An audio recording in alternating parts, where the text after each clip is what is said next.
Namaskar and welcome. My name is Gaurav Rastogi. We're just warming up. As we're starting up, I'd like to tell you that I am recording this session. It will be available online. Please do not share any personal information on this meeting.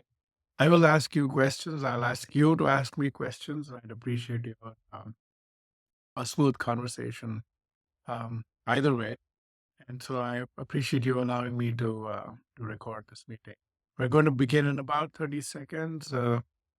My screen is filled up with people's faces. This is always good to see.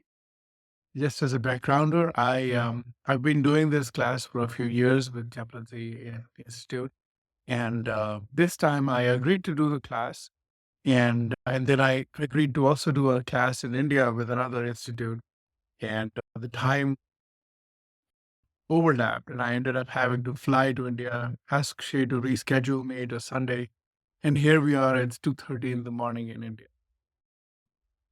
So if I'm not fully articulate, I appreciate you cutting me some slack. Usually I'm in California time, so it's a little bit. All right, so we're about to begin, and as is our convention, I'm going to give you the full Hindu treatment. So we're going to begin. If you've been to a yoga class, I'll begin with the conventional yoga class opening, which is Sana Vavatu. Just soak it in, listen along, and and just take in the vibes. So please sit comfortably. Sit in any comfortable posture. If you're sitting on a chair and you are able to put your feet on the ground, make sure you have full foot contact on the ground. The balls and the heels of your feet are touching the floor, and now your feet can relax. We're sitting upright with the back.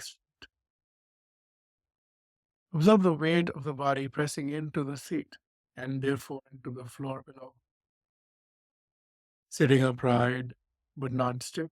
The back is straight but not stiff. The back, neck and head are in a straight. Close your eyes gently and relax the expression of the face. Let the tongue feel heavy and fall down to the bottom of the mouth. Relax the tongue. And let that relaxation in the tongue travel back to the back of the throat, all the way down into your chest. Relax your shoulders. Relax your belly. As you inhale, let the belly expand. As you exhale, simply let go. Breathing into the belly, let the belly expand. As you let go of all your thought, let go of all your preoccupation. Breathing into the belly, let the belly expand. As you exhale, everything go and feel a sense of relief sweep through the body. We're going to chant Om 3 times, and then I'll chant the opening prayer, Sana Vavatu. If you are able to participate, please bring your palms together. Namaskar Mudra. Pressing the palms together gently at the center of the chest. Rest the back of the thumb gently to the chest. The fingers are touching together gently. Bring your attention to the hollow space between the palms. Pay attention to any vibration, any sensation you might feel, even as you hear the rest of the chant. Now I'm going to chant Om 3 times. Exhale completely. Take a deep breath. Inhale. Take your arms behind your back. Grab your right wrist with your left hand. Breathing in, stretch. Breathing out, bend forward in a gentle way. Deep sense of surrender. Come back up, breathing. Release your hand, your palms together, stretch out. And then gently cup your eyeballs with the hollow of your palms, transferring the heat, massaging the face, and then blinking. Open your eyes and pull your palms back and open. Namaskar and welcome back. I'll tell you the meaning of the prayer. The prayer is, may we both be protected, may we both be nourished, may our actions, may our knowledge be radiant, and may there be no differences or disputes between us. This is a conventional prayer in yoga classes, of course, but it appears in 4 sacred texts in the Hindu tradition. almost always in the context of a teaching or a conversation between an instructor and the student as a sort of a quasi legal disclaimer in Sanskrit. Think of it, because it's essentially binding us together in this conversation, creating a safe space, allowing us to engage, allowing us to have arguments, allowing us to create energy through this energetic exchange, and that no knowledge that it's generated, it radiates out from all of us. And so this is a classic conventional opening. My name is Gaurav Rastogi, and I'm your instructor for today. And I'm happy to be here, and I appreciate the time that we're going to spend together. I live in California, and I've been teaching this class for a few years, and I always enjoy having great conversations. So for today's class, I'd like to request you to have an open heart, an open mind, and ask a lot of questions. If you have any questions, you know how the reaction thing works. You can raise your hand and we'll come to you, or you can type your question in if you don't want to interrupt the flow of the conversation. Type it in. And I promise I will get back to it as soon as I can. I'm here to talk to you about Hinduism or Sanatana Dharma. We have about 2.5 hours together, and I'd like to do my best job to give you a very sweeping, broad overview of who the Hindus are and what the Hindus believe, and so on. And no question that you ask me is going to be insulting. So don't worry about asking me questions that you always wanted to ask but didn't know who to ask. I'm here, and you have my permission to ask me. I'd be happy to try to answer them. Before we begin, are there any questions or comments or something already that you need addressed and we can take up? And if you would you like to tell me what you're hoping to learn from this tonight? So I can try to address your needs as well. All right. With that being said, today usually my script for this class is quite set. I've been doing this for a few years, but today I was doing something different, something special, and that's for a reason. I'm going to switch screen. Let's see if you're able to see my screen. Just give it a couple of seconds. It should warm up to now. How about now? You're able to read what it says? All right. Today is a very special, and and it's quite electric to be in India. I'm coming to you from India. I'm in Delhi, which is where I grew up. I'm in my mom's house. And today is a really special day. And you shouldn't be able to hear it right now, but there's a 24-hour prayer meeting going on right now, right behind, not more than 20 feet from where I'm sitting, because there's a temple in this community that I live next to. And the 24-hour prayer is in anticipation of a very exciting time in India. In anticipation of that, there are flags, saffron-colored flags all over the country. Housing societies are decked up. There's lighting Christmas style, and and temples everywhere in India, including Hindu temples in the US and Australia for sure, are extremely eagerly anticipating what's going to happen in about 10 hours from now. And that is a culmination of a 500-year-old wait, of a return to a memory, a long cherished, very dear memory is returning in India for the Hindu tradition. And because of that, there's a lot of excitement here. And I'll tell you all about it. And I'm going to use that continuation of a 5,000, maybe 7,000-year-old tradition. I'll use that as the motif to tell you a little bit more about the Hindu tradition, who the Hindus are and where they come from and what do we believe, what do we do, what's going on, and so on. So that's the project. This is a risky experimental move that I'm making. My other class, the other course material is very safe and I know exactly what I'm saying, but here we are, 2:30 in the morning, and I'm going to talk you through a very exciting time in the Hindu tradition. So again, feel free to stop me if whenever you have questions. So here's what's going on. I'm gonna let the video play on. Or you can see the video. You shouldn't be able to. Come on, no. All right, see. All right, the video should play now. Okay. What you're seeing is uh, okay. Let me just pause here. Essentially, a temple is being built in a city called Ayodhya, about 300 to 400 miles east of where I am right now. And this is a temple in a city which is historic. There are two major epics in the Hindu tradition. And the older epic, Ramayana, is it culminates, it starts and culminates in this city, which is the city of Lord Ram, who's one of our most beloved deities. And it's where he was born, it's where he rules. And there has been a temple in that city forever until 500 years ago. And then that temple was broken down. And with the broken remains and the memory, a mosque was constructed there, just as a show of strength. And that mosque continued to be a legally disputed thing. The British came along, ruled India for 200 years, and a lawsuit went on forever.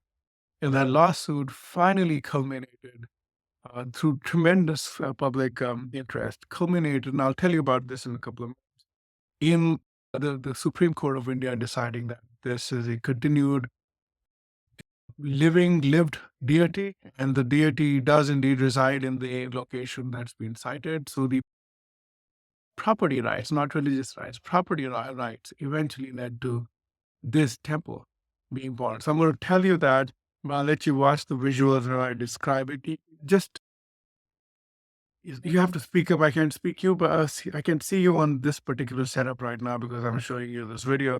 But if you don't see the video running, you just let me know. All right, so let's see what's going on. This temple celebrates the return of the Ram temple, of the deity in the Ram temple is being consecrated today, is being imbued with life today, in 10 hours from now. The temple has been built over the last 5 years, and I think will be open to public today. It's a grand temple. So it's temple that's built to architectural standards that are conventional in the architecture of Hindu temples.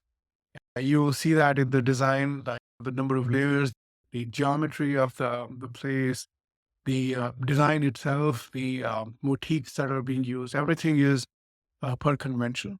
And as is the convention, the deity, and I'll talk about it when I come to the section on idol worship, the deity is being consecrated, and essentially we're inviting the universal energies to come inhabit the physical form of the deity, the idol that you might say, but we don't use the word anymore. But we're inviting the universal energies to come inhabit that form so that we may continue a process of prayers and offering our respect and gratitude and everything that is involved in the prayer rituals. And so that is happening today. And therefore, in anticipation of that, there is right as I was describing, right behind me, there's a temple. And they're doing a 24-hour reading of the Hindi version of the epic. The epic is called Ramayana, Ramayana, Ramayana. And there's a Hindi version which was written about 500 years ago. And I'll describe all of that a few sometime later. But that is being chanted in a rhythmic fashion. Right now, it takes about 24 hours to do. And it's done conventionally at a different time. The other thing is there's a major festival that the Hindus celebrate, which is the Festival of Lights, Diwali. You may, if you have a Hindu friend, you probably know about it. That festival conventionally celebrates the return of Lord Ram to his city, this exact city. And therefore, today, almost everywhere in India, these celebrations are almost exactly as if he is returning back home. And so it's almost like a Diwali day being celebrated out of turn at the temple today. Today's date has been selected using astrology. At the exact time when the consecration is going to happen has been determined using astrology, which is a very highly sophisticated, highly nuanced, very detailed science in the Hindu tradition. It's called Jyotish, the study of light, and and it's used very actively to determine the right time to do this, the most auspicious time to do, the other times to avoid, and so on and so forth. Now, if the video is still playing, you're seeing the the three-dimensional rendering of the temple. And you see how intricate it is, how geometrically precise it is. And each design element has a philosophical, practical, meditative, spiritual purpose behind it. So there's a lot going on in the way the temple's designed and laid out. And as you can see, the temple it's August 23, was a few months ago. It's almost ready.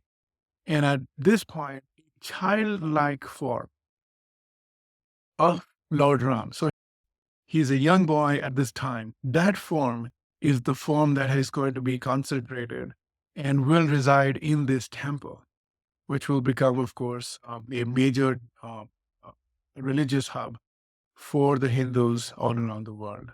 And so this spot where they're taking you right now, that spot is where the deity would reside. Here you're seeing all the geometry and all the excitement. That this is of course, this is like the Sistine Chapel. This is the ceiling, so you see a lot of very intricate artwork over here. So that's the setup. I hope you don't get dizzy watching this video. And, and okay, so that's the context. That 500-year wait ends today. So it's a really exciting time all over it. Now, using the story, I'm going to get to you and tell you more about the Hindu tradition. But before, enough about the Hindu people. Let me tell you about me, which is I I lead two lives. It's one of those Peter Parker deals. So I'm a software sales guy. I've been in California for 23 years, and I'm a conventional executive type. On one hand, which is I run a business, I do my own work, and the technophile, I do a whole bunch of technology related stuff. That's one hand. On the other hand, I'm also a yogi. I EPRYT 500 for those who know, which means I've been teaching yoga for a long time, and I not just teach yoga, I teach pranayama, the breath work, but not just breath work. I also teach philosophy. Not only do I teach Hindu philosophy, I actually run an institute. So on the bottom, you're seeing over there somewhere the Hindu Spiritual Care Institute. Hindu Spiritual Care Institute is similar to the Chaplaincy Institute in the sense that we train people on the path to chaplaincy, except that we train people on the path to chaplaincy on a Hindu framework, which is what we teach. And we're partnered with GTU. So if you've come to Berkeley, GTU is a partner institution. So people come to our program, then go to GTU to finish their interreligious chaplaincy, and then come out the other end as Hindu chaplains. And so I run this institute. I'm one of the founders, and I also teach the Hindu curriculum at the institute. So that's the other half. So I'm coming to you more from that side of my life than on the executive side of my life. But that's my background. This is why I'm here.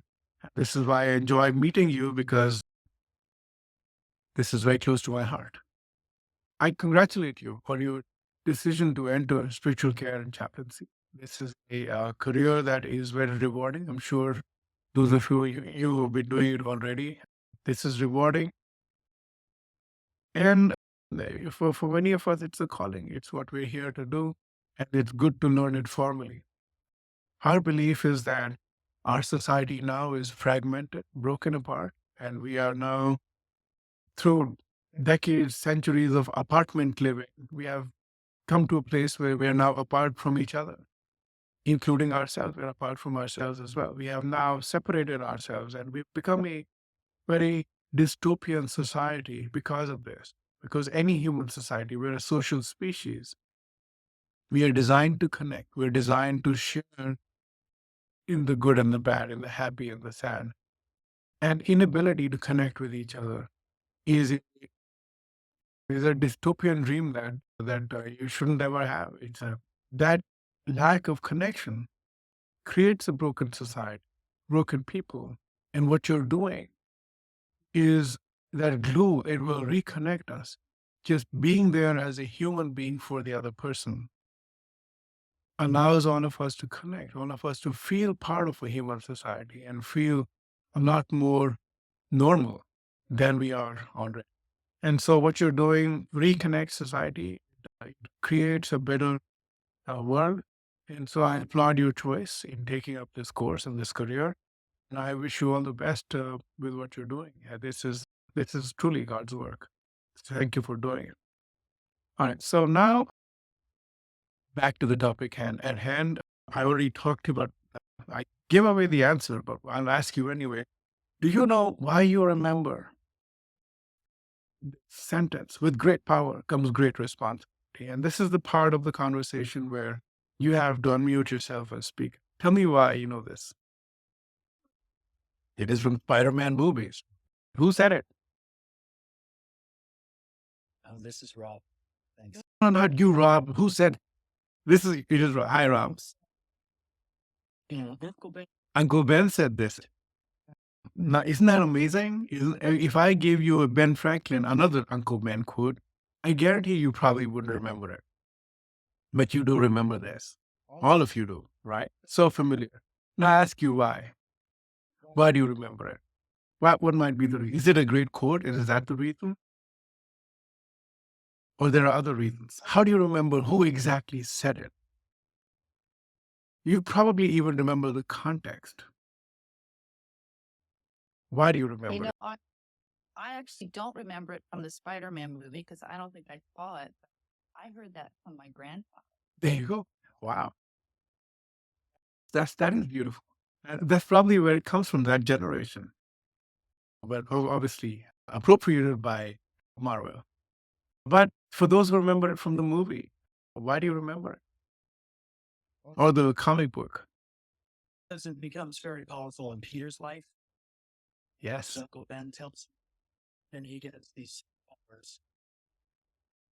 Uncle Ben dies, and it really brings it home to him that with this great power comes. Thank you, Rob. I really appreciate that answer. And you see what's going on here? The fact is, if it were dry philosophy, you and I would not remember it. It would be really hard to remember dry philosophy. But the fact that this is a meaningful, very powerful statement, we remember from a comic book, not from a philosophy book.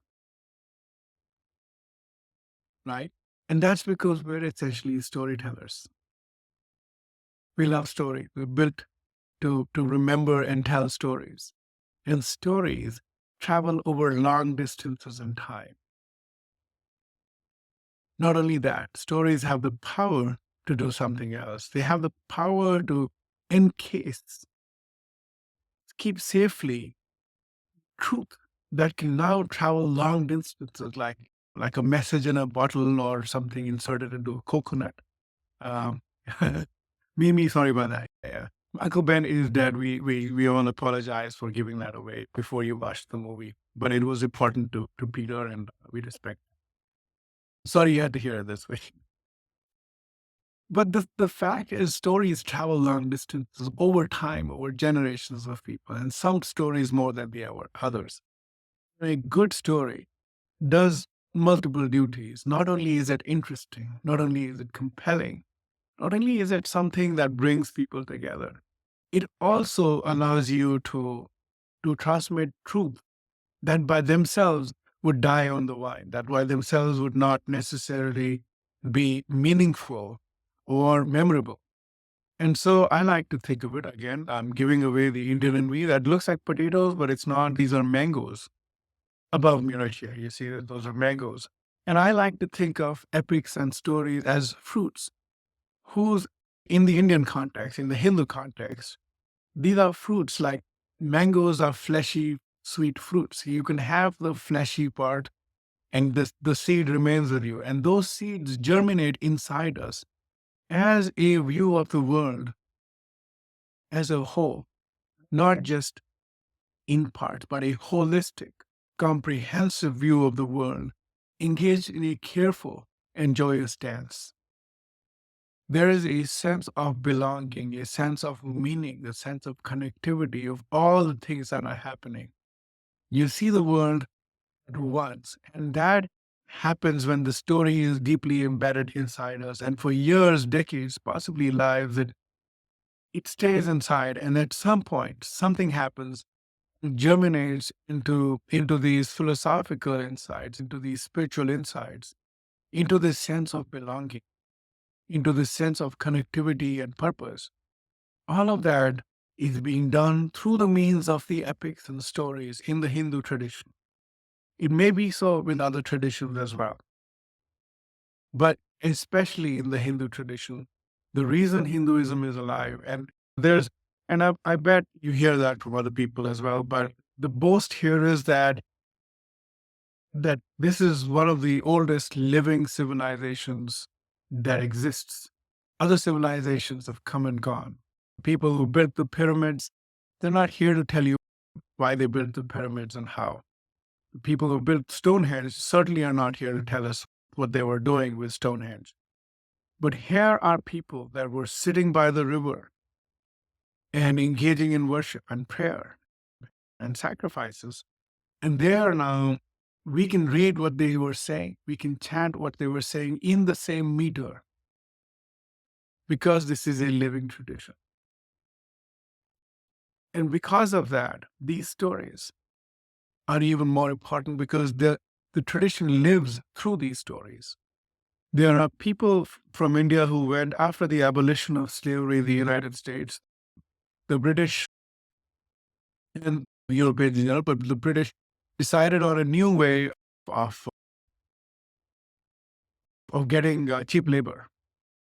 Naturally, they looked to India and China, especially India, because these were people that they were already ruling the lands of India. So they made people write these agreements saying, if you let me go to, if you take me to country X, whether it's South Africa or the Caribbean, I sign this agreement that I'll work with you for 5 years and then you'll pay me to come back on the ship, right? And so people that signed these agreements were taken from their villages, their the regular poor people. They signed this agreement, and of course, it's been about 6 to 8 generations. They haven't come back, right? Because who comes back?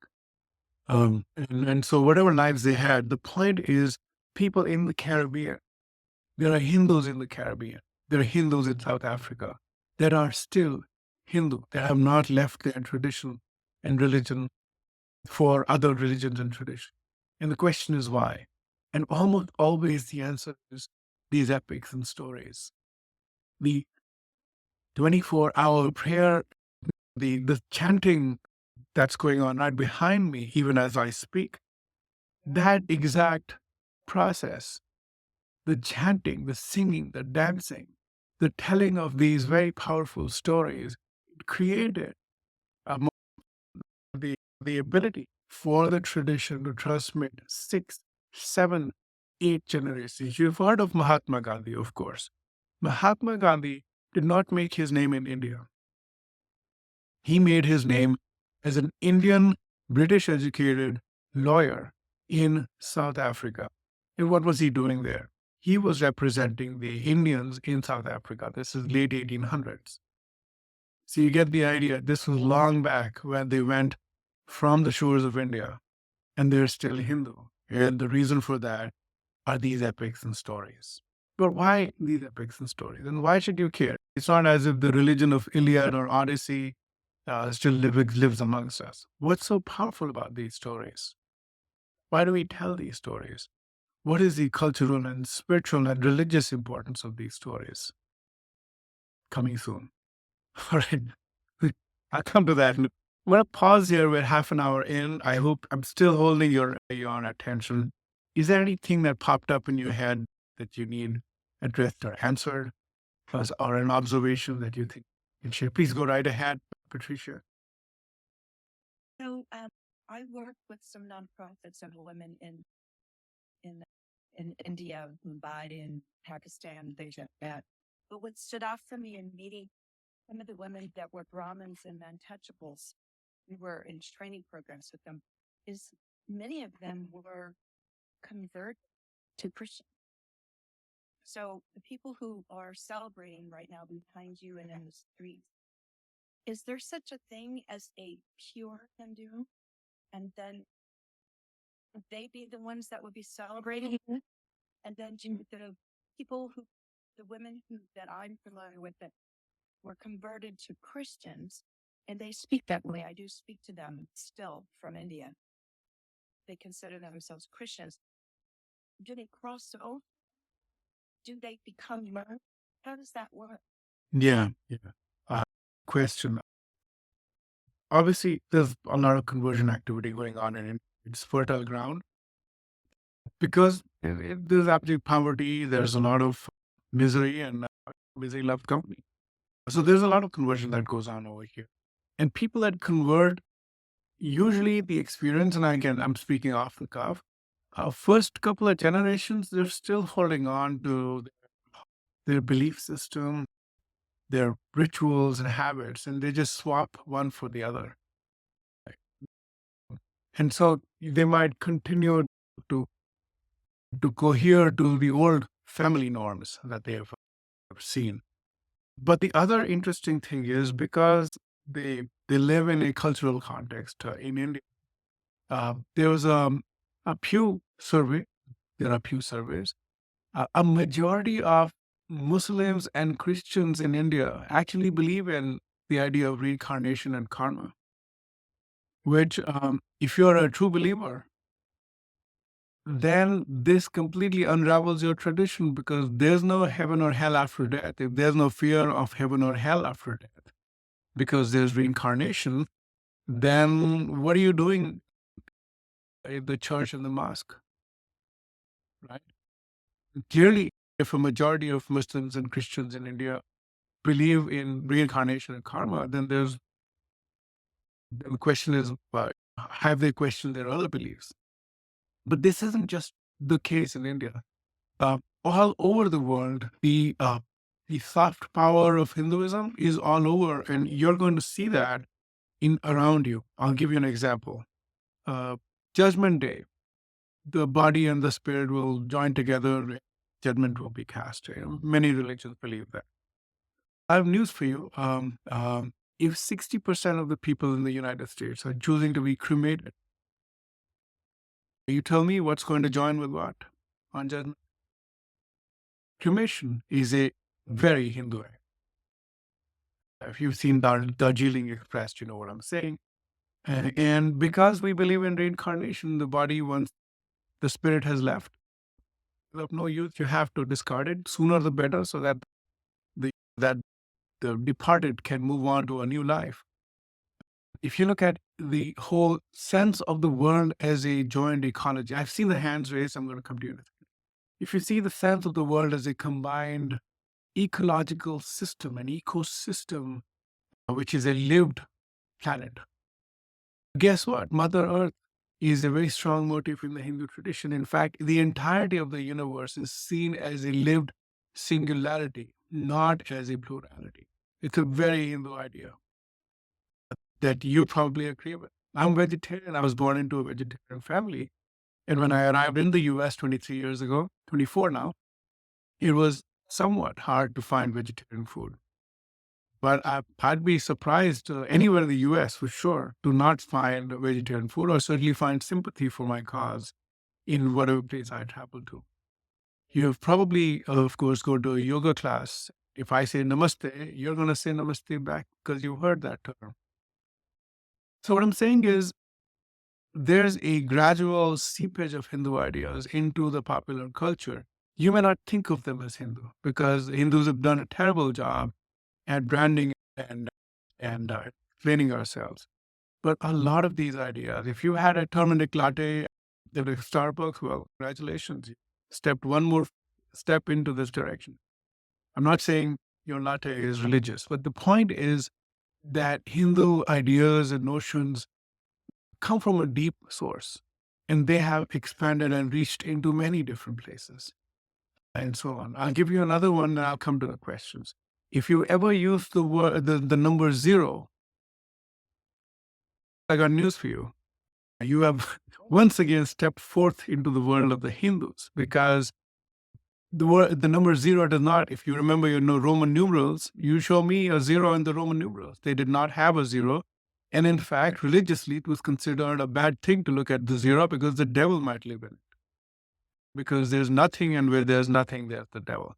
The point is, European philosophers and mathematicians till very late did not consider the need to have a zero. And if they did, the void was a very devastating place.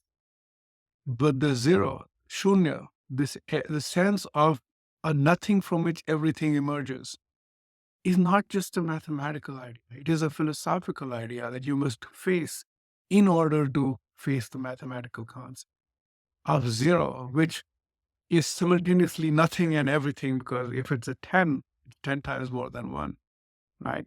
And so that also comes from the Hindu people. So there's a lot that's now seeped into the world that might not appear to be Hindu at first glance. Now, hands, Cheryl, your hand is up first. Response to Patricia had brought up, and I don't know if I'm where are you? But this was my experience many years traveling across. I noticed in the household of people that I met there that there were Hindus that had either non-Hindu Yeah. deities, good guys, whatever, hanging on the wall. And so there's this real culture, Hinduism in the way that I see it, probably 20 something years ago, this sort of cultural, historic religion, the gathering of a lot of different traditions, and it was still Hinduism. So if you had a picture of Jesus on the wall, all the better. And also in that time when I was there, I remember seeing like small troops performing stories from the Ramayana, like on the street, and everyone would gather around and watch them. And I don't imagine that every single person in that town was in it, but it was still like a big social event for all and everyone. So I don't know if that's helpful to talk about the ways that Hinduism is not specifically like a religion or a set of religious beliefs, but more all encompassing. Yeah. Thank you, Cheryl, for that. That's amazing, and the great insights. And thank you for asking, and your reflection and your recollection. Part one of your thing was Hinduism is not a credo-based system. There's not a sentence you're supposed to repeat and say, "Now I'm a Hindu." It's not the way it works. It isn't requiring you to believe a particular thing or anything at all, and therefore it does not have boundaries. And this lack of boundaries means that it has traditionally, over the thousands of years, absorbed into it many aspects of many religions and traditions that it has faced. It basically takes them in as its own. So if you look at Christianity, I went to a Christian school all the way through high school. And my family is fine with that. And we had a great education. My moral science teachers were some of the best teachers we had. And the thing is, Hindus are very open to that. When at my and of course, I don't think I would do it now, but at my engagement, there was a ceremony. As Indians, we have ceremonies for everything. But at my engagement ceremonies in a Hindu temple, the songs we played were by a Pakistani Sufi singer praising Allah. Literally, this is what we. This is all acceptable in the Hindu tradition. It's only now, I think, because of the over politicization of everything along the planet, that Hindus have become a little more sensitive to it. But in general, Hindus, like you said, having a photo of one image of Jesus on the altar, no problem. My own house, my father, who's no more, but his altar, a whole room that was his prayer room, and I would not be surprised to find a statue of Jesus. Right? Just we weren't exclusive, and in fact, one of his favorite objects of veneration or people of veneration is a saint from the late 1800s, early 1900s, a saint from Maharashtra. I'll name him and you'll know what I'm saying. He was Muslim and he gave Hindu sermon, but he preached from a mosque. He lived and preached from a mosque. And so the Hindu temple to him still is in the shape of that mosque. Go figure. He's very deeply revered. Even here in the temple right behind me, there's a statue to him because, of course, Hindus. But but deeply revered, much loved. One of the most loved, most loved Hindu mystics who wrote poetry is Kabir Das. Kabir Das, born Muslim, and he's had these couplets that he wrote that were mystical, infused with so much mysticism, very loved in the Hindu tradition. There's no boundary there. Uh, so that's the question is, so your comment is right. The Hindus in general are very welcoming. To your second part, your observation that there is street side Ramayana happening. Surely all the people enjoying the stories are not Hindu. That's exactly right as well. It isn't, obviously there's politics, but it isn't that the people that are not Hindus don't enjoy or appreciate or welcome this. There are videos of the ex-chief minister of Kashmir, which is a Muslim majority state, and he himself is a Muslim. He is singing devotional hymns to Lord Ram in Hindi. They're Hindu devotional prayers, but he's singing with mm, very soulfully. And interestingly, there are competitions to memorize and chant some of the scripture.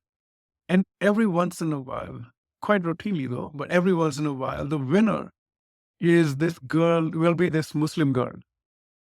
And it's almost like, it's hilarious that, and she's really good at it. There are 700 Sanskrit verses. Sanskrit is not a language we speak every day. So it's like memorizing Latin or Greek. She's memorized 700 of them. It's like a 9, 10-year-old girl, but she's Muslim.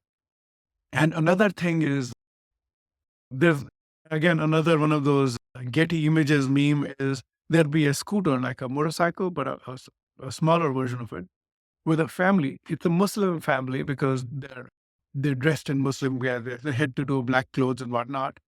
But the child in front is dressed up like Krishna or Ram because that's the day they're celebrating that particular festival, and they're dressed up extremely common and endearing. Yeah, it's a very interesting thing. Next hand, Miss Matisse. I didn't want to mangle your name, and I appreciate it. Yes, please. You have to unmute though. No, can't hear you. Miss Matisse. No, there you go. Sorry. Uh, I'm curious to hear you speak somewhat about the relationship between guru and practitioner. And I practiced for a bunch of years with someone in this country, in Yeah. Lakshmi Devi, and her lineage was a Shiva lineage. And I could stop there. I'm aware that I drifted away. What she was able to evoke was phenomenal, absolutely phenomenal. And there was tremendous energy chanting in a room full of 500 people with her evoking. And I drifted away when there was a demand for this is what I say, don't question it. And so I'm just curious to understand better what that relationship is between guru and practitioner. That's a great question. It's such a wonderful question because it's so nuanced. It's so complicated and nuanced. There is a tradition of unquestioning surrender to the guru. This is important for the transmission, so to speak, because essentially this understanding is that there's God above or around or inside, but God is unreachable, too far. But the guru represents that energy, and therefore a surrender to the guru is the surrender to God. And so that's one part of the tradition. But the other part of the tradition is whenever there's a power distance, then power distance can be abused. And of course, abuse is also common. Now, I'm not saying all gurus are abusive. Of course, that is not the case. But some gurus can be abusive because the sheer amount of power that this unquestionings can bring. And so that's what I'm going to say on that. What I can say from my own personal experience is that I've tended to be very skeptical in which gurus I would go to.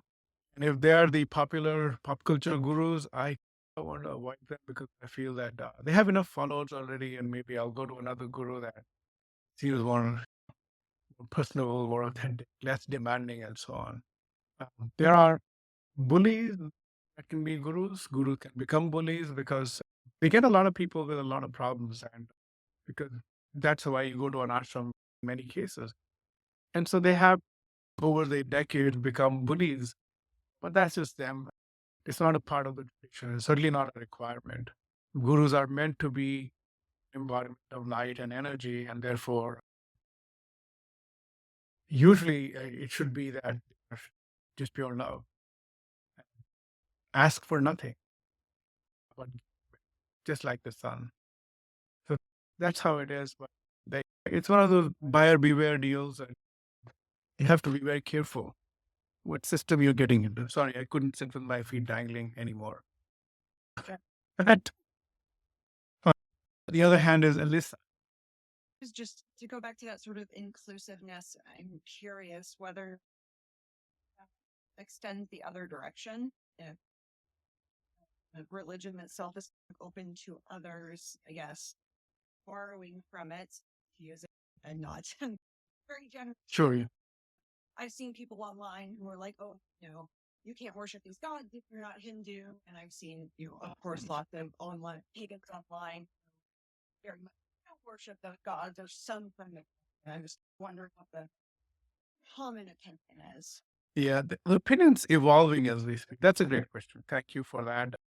It's evolving now because I think Hindus have realized, at least some of the Anglophones certainly have realized that this we've been taken for a ride. A lot of our teachings find themselves in the wrong hands, and then we get to pay a price. Now, and I'll explain that with an example just so that you understand. But that's a newer thing. We're just beginning to realize, which is weird because this has been happening for a long time. And we've been very open with sharing what we've learned because, hey, you want to learn it? Come on over. But now I'll give you an example. When you buy a car, similar to, I think, in the Catholic faith as well, but when you buy a car in the Hindu tradition, many people like to go to the temple and get it blessed. I do it all the time. And so every time I go get the car blessed, Purohit, the priest, is going to do a ritual, and then he will make a very sacred image on the car.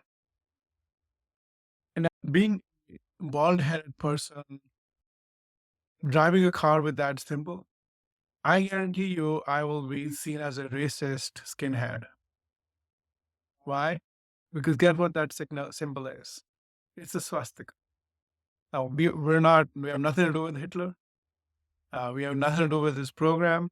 We actually have great relationship with the Jewish people. Well, would you please stop using our swastika? Because he didn't even, I mean, he's not using it for religious purpose. He's doing it for branding purpose, but they call it something else. And so the point is we can't use our swastika because some dude decides that he likes Hindu, the purity idea and whatnot, and he's going to borrow our religious symbol. And now we're paying a price for that.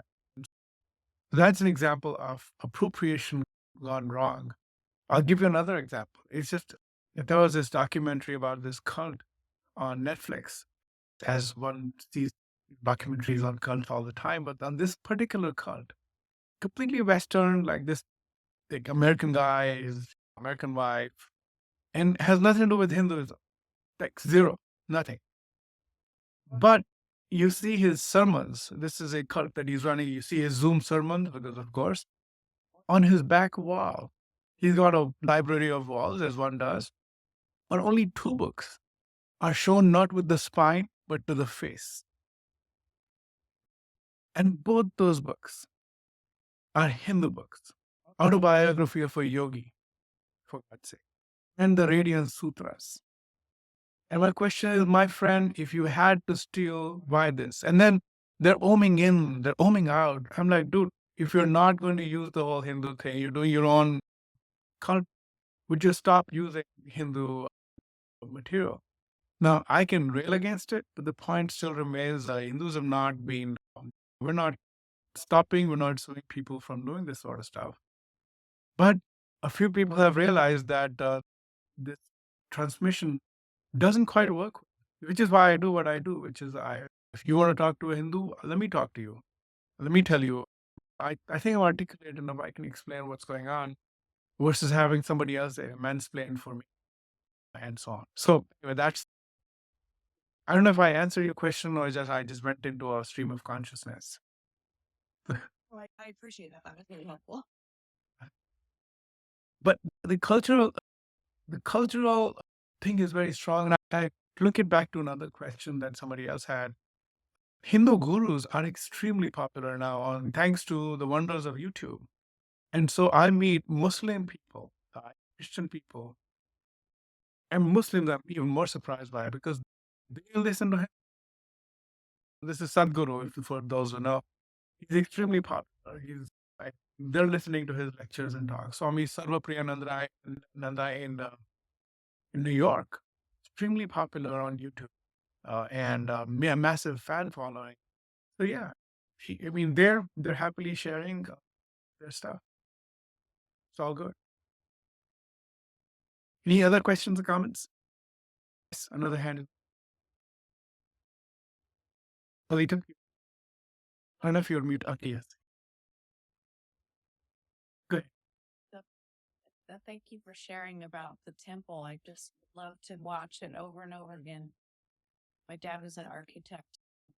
So I just have a technical question about, we watched a lecture by John Mabry in preparation for this whole class.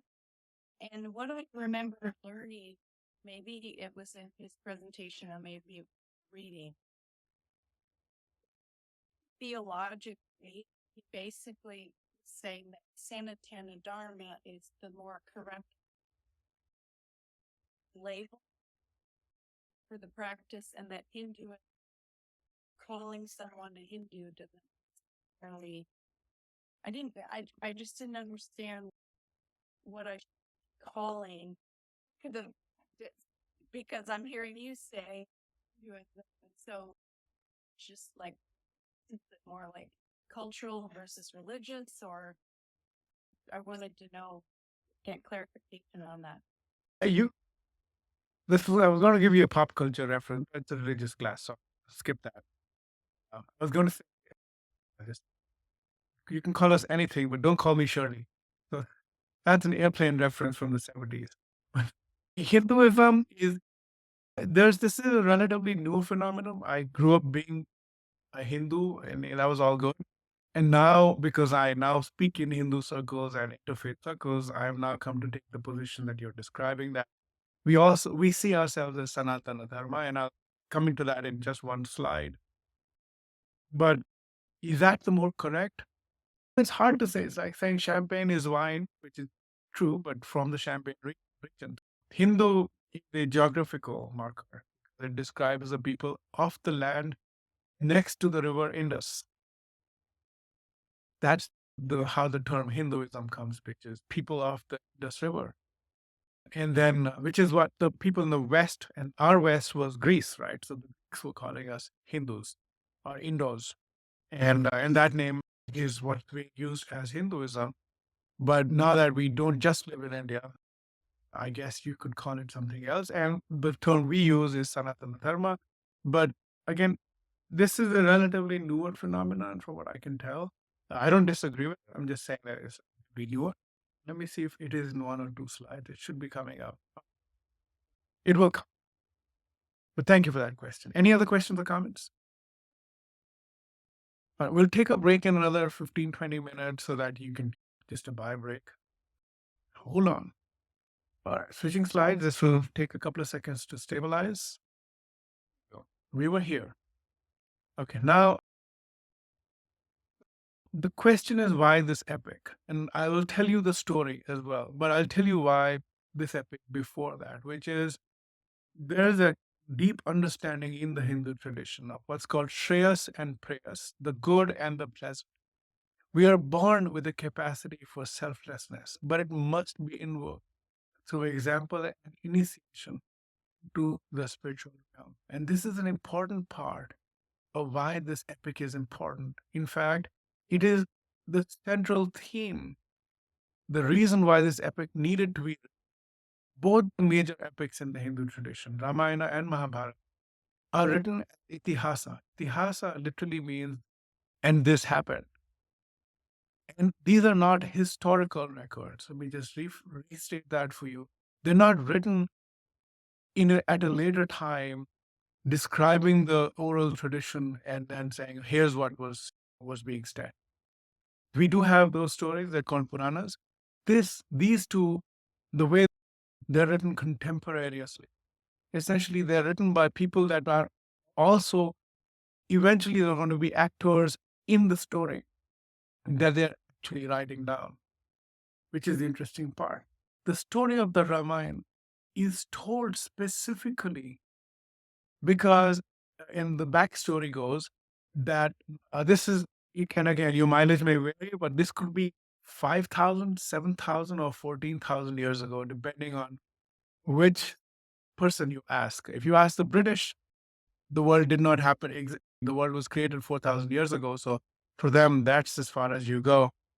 But in general, the Hindu consensus is currently oscillating between maybe 5,000, 7,000, or 14,000, because those are the three dates I hear.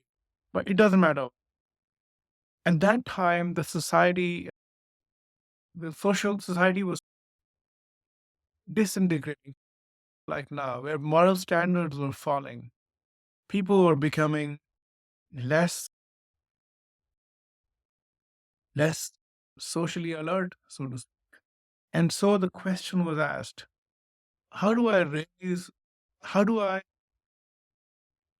describe the ideal, the hero, in a way that is inspirational? Who is it whose example we can follow? And with that question, the answer that was given to the writer of the Ramayana was a few miles south of you, this young boy, Rama. You should look into him. And at that time, he's a young boy. So he looks into him and he finds something interesting. Selfless prince, and he's extremely selfless, extremely virtuous. He's about to go through the trial of a lifetime, a very terrible ordeal. But it's an ordeal that he chooses to undertake. And the choices he makes are the choices between the good and the pleasant. At all points in his life, he has to make a choice, or has a choice presented to him, a choice that is personally pleasing to him, and he'd be happy to take that, and the choice that is harder for him to take, but is right ultimately for the kingdom, or for his father, for his wife, for his children, whatever. He makes the harder choice. He takes on the sorrows.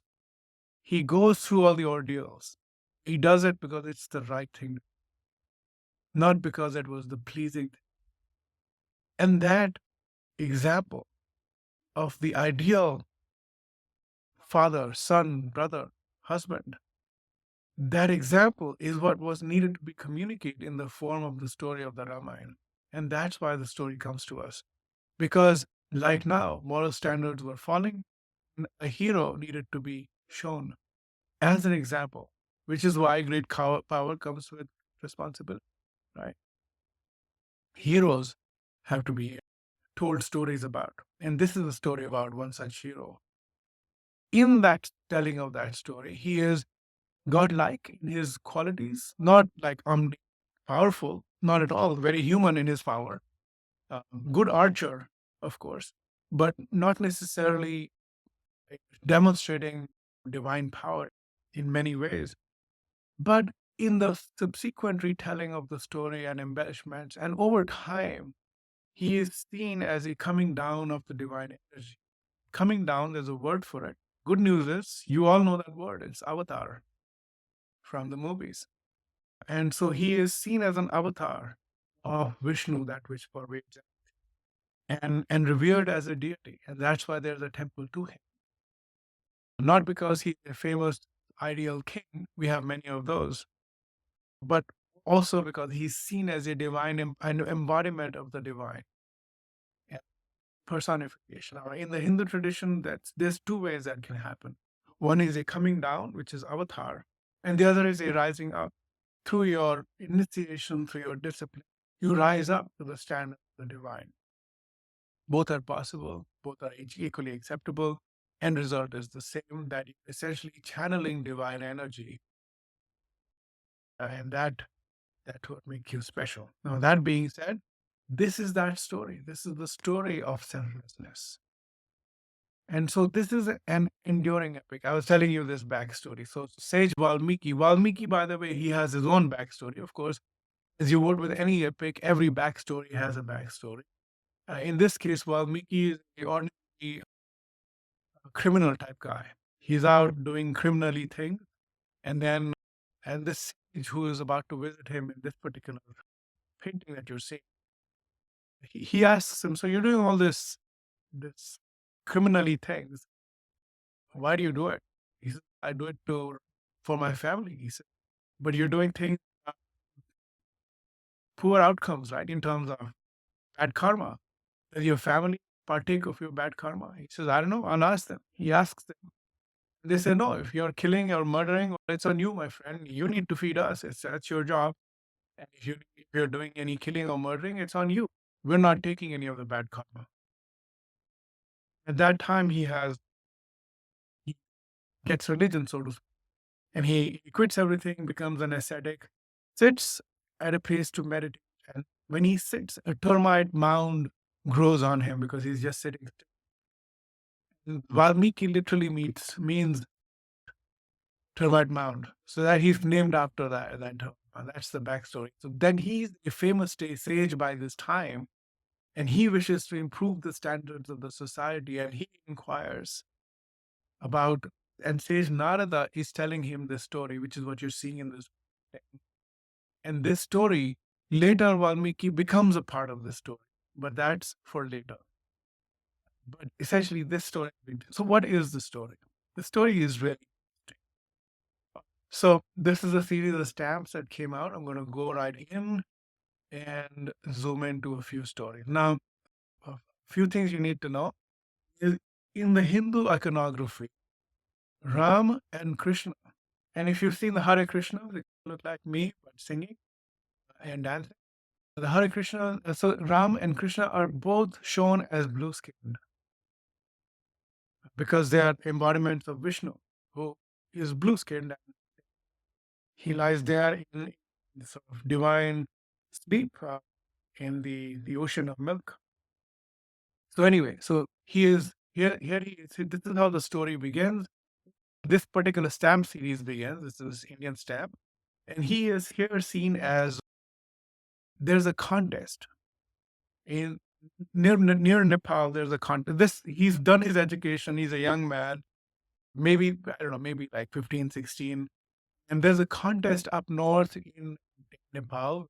The girl that you're seeing, Sita, in red, you're seeing this woman over here. She's holding a flower garland. And this is what it's called, a swayamvara, a contest for would-be suitors. And so would-be suitors have to come and show her their strength and valor. And if she likes you, she'll marry. And the deal is this.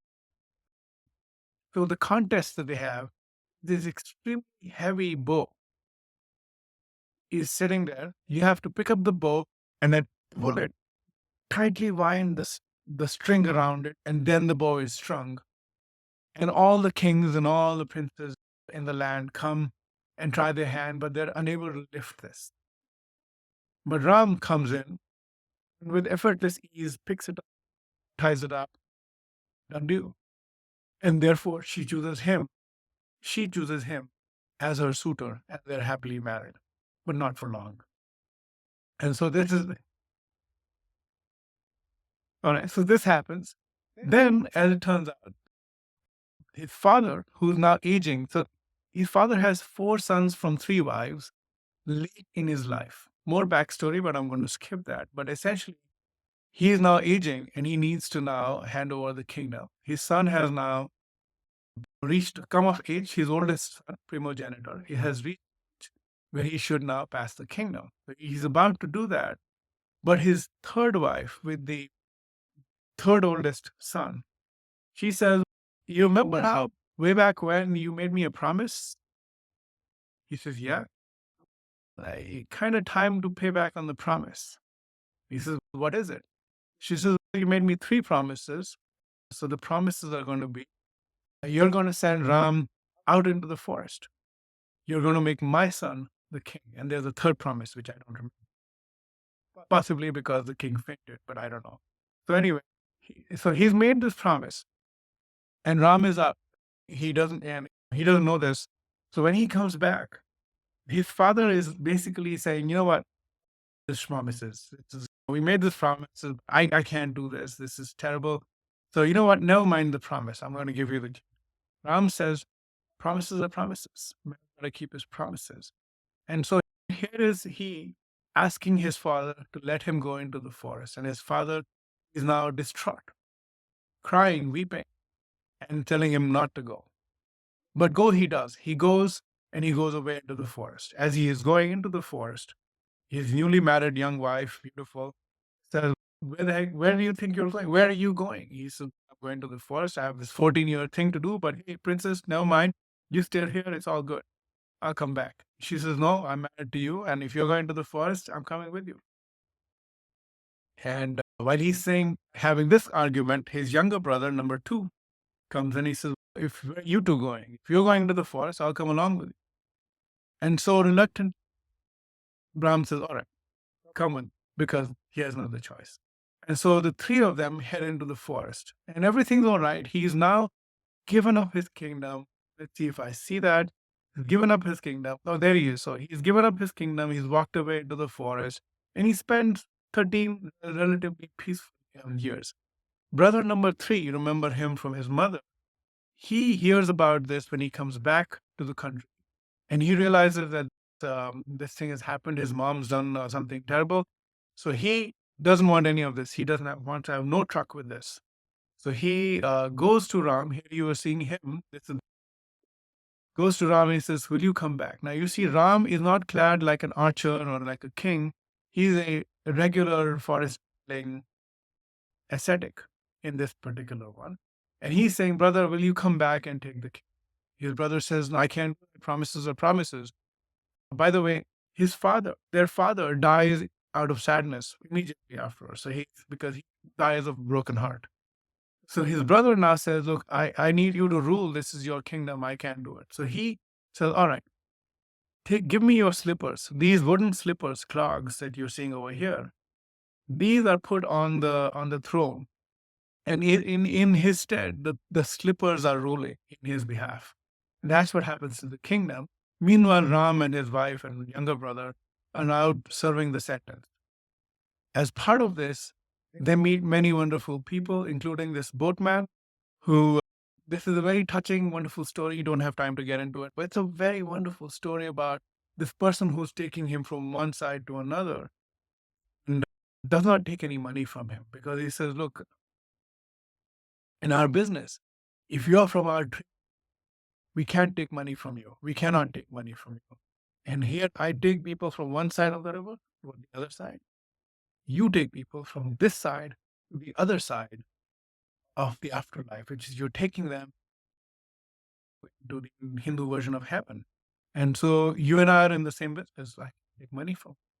So very touching, very wonderfully beautiful story. He also meets this very poor lady. This is another story that's part of this. Again, he's an ascetic.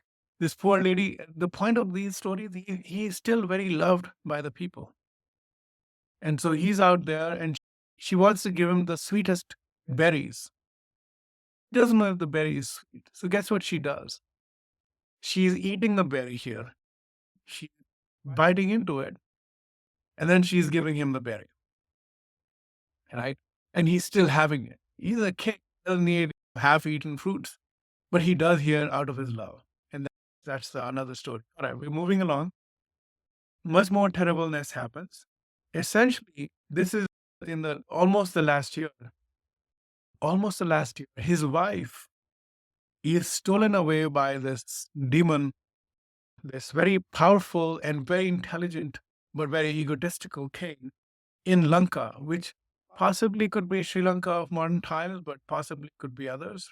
Depends on who you ask. But anyway, his wife is stolen away. This is what you're seeing. His wife is being stolen away on this air chariot, this flying device. And there are these two birds that have seen this bird that has seen her and is now been has been killed, and Ram is trying to bring it back to life. Does not succeed. But the bird tells him where she went, and she went south to Lanka because she's been stolen away by this Ravana, this bad guy. So then Ram goes out and forms alliances with local people, including troop of Vanaras, which are translated as monkeys, but Hanuman, the Hindu deity, this is Hanuman. And then Hanuman finds Sita in the forest. She is still hiding. She's been kept in the forest, and Ravan is saying, surrender to me. And she says, no, nothing doing, none of that. She's pure. And so here Hanuman finds her, shows her the ring, which is what he's got in his hand, and brings the news of her back to Ram. And then this, and the point of this story is, of course, this is a very powerful, very affluent kingdom. They have all the arms, all the armament, but here is just a ragtag army. And this ragtag army builds a bridge. These are bricks saying Ram, his name, and he's talking to a squirrel. We'll skip that story. And you see monkeys and bears and other creatures building a bridge all the way from India to Lanka, right? And they build this bridge. They have this almighty fight. Another story here is Hanuman, Lakshman, the younger brother number 2, is killed in this process, but he can be revived. But more on that next season. So he can be revived, but Hanuman has to go find this herb. Now Hanuman is given instructions. He goes to this mountain. He can't find the herb specifically. Everything looks the same.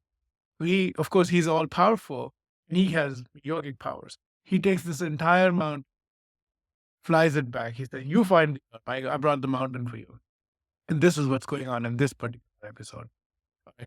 Finally, after an almighty battle, Ram, through with his arrow, which is, powerful. You can see all the interesting arrows that he has in his quiver. And with this particular arrow, he kills the bad guy. And then they take his flying chariot and fly all the way back. And then he's celebrated in Ayodhya as the return of the king on the Hindu festival of Diwali. This is, I would like to say the end, but it's not the end of the story. There's more, but this is all that this particular montage shows. So essentially, this is the major arc of the story. Which is, there's a righteous king who has to make a lot of tough choices. He's much loved by the people. And even now, so many thousands of years later, the ideal kingdom, the state of the society is called Ramraj. The rule of Ram is still the name for an ideal society where everyone is taken care of. Everyone is respected. Um, rules are followed. Promises are followed. All sorts of good things happen. And that is the return to Ramraj. And that is the ideal which we hold very dear in our heart.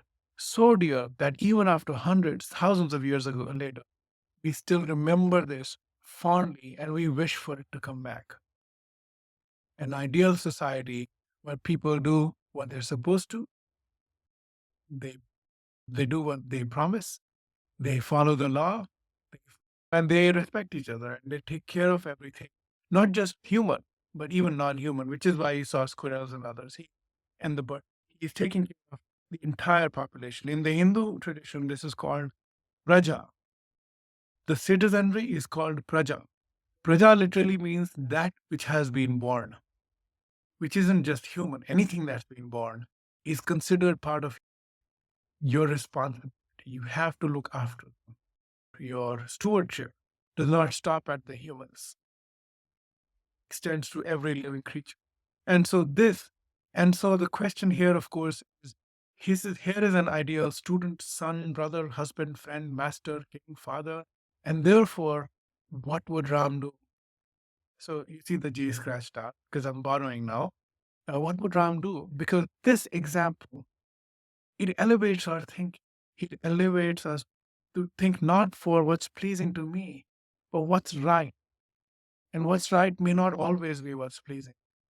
And to make that tough choice, to eat that bitter fruit now, because that's what you're supposed to do. And this is why his story is so powerful, so dear. I haven't told you a lot of the other righteous stuff. Get the idea. This is the major arc of the story. Now, back to Hinduism. Hindu tradition. Now, coming back to your question on Sanatana Dharma, by the way, Alita. Like the paradox, like a black hole at the center of this and every galaxy, the black hole that could consume everything also holds everything together. This is a paradox. And Hinduism is the ability to live with these paradoxes, because those paradoxes are what create possibilities for life. And that's what Hinduism is. Now, the search for truth, Sat, is the essential seeking in the Hindu tradition. Seeking after truth is the essential seeking. And in this seeking, we have found many things. I'd like to tell you that Hinduism represents a civilizational force that has been flowing for thousands of years, like a slow moving glacier that carves deep gorges into the land. The tradition has continued to move as a force of nature. The momentum of accumulated knowledge and wisdom continuing to shape the civilization while appearing to be changeful and dynamic. Now, we call the tradition, like you said, Sanatana Dharma. Now, Sanatana Dharma is a really interesting formulation for the name of the tradition. I'll explain why.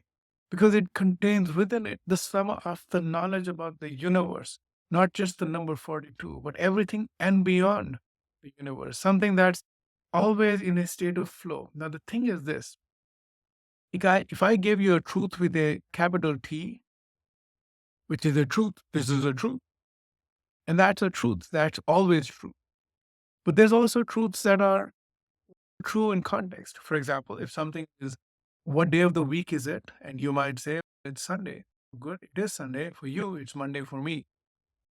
So is it true?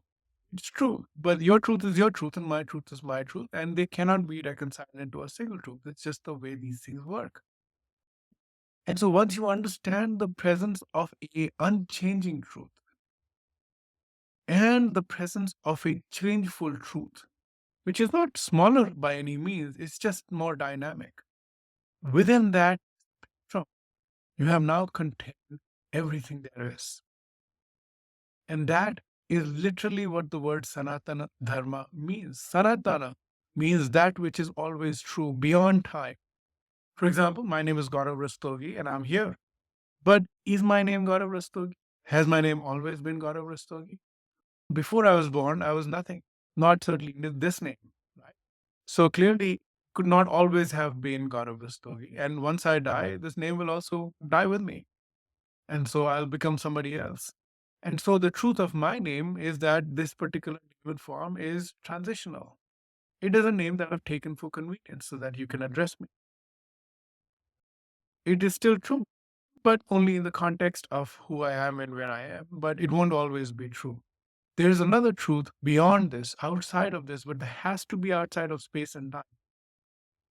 Because otherwise, physics would be after it. That truth must be sought after, but not at the expense of the other truth, which is what is true in the context. So, Sanatana means always true.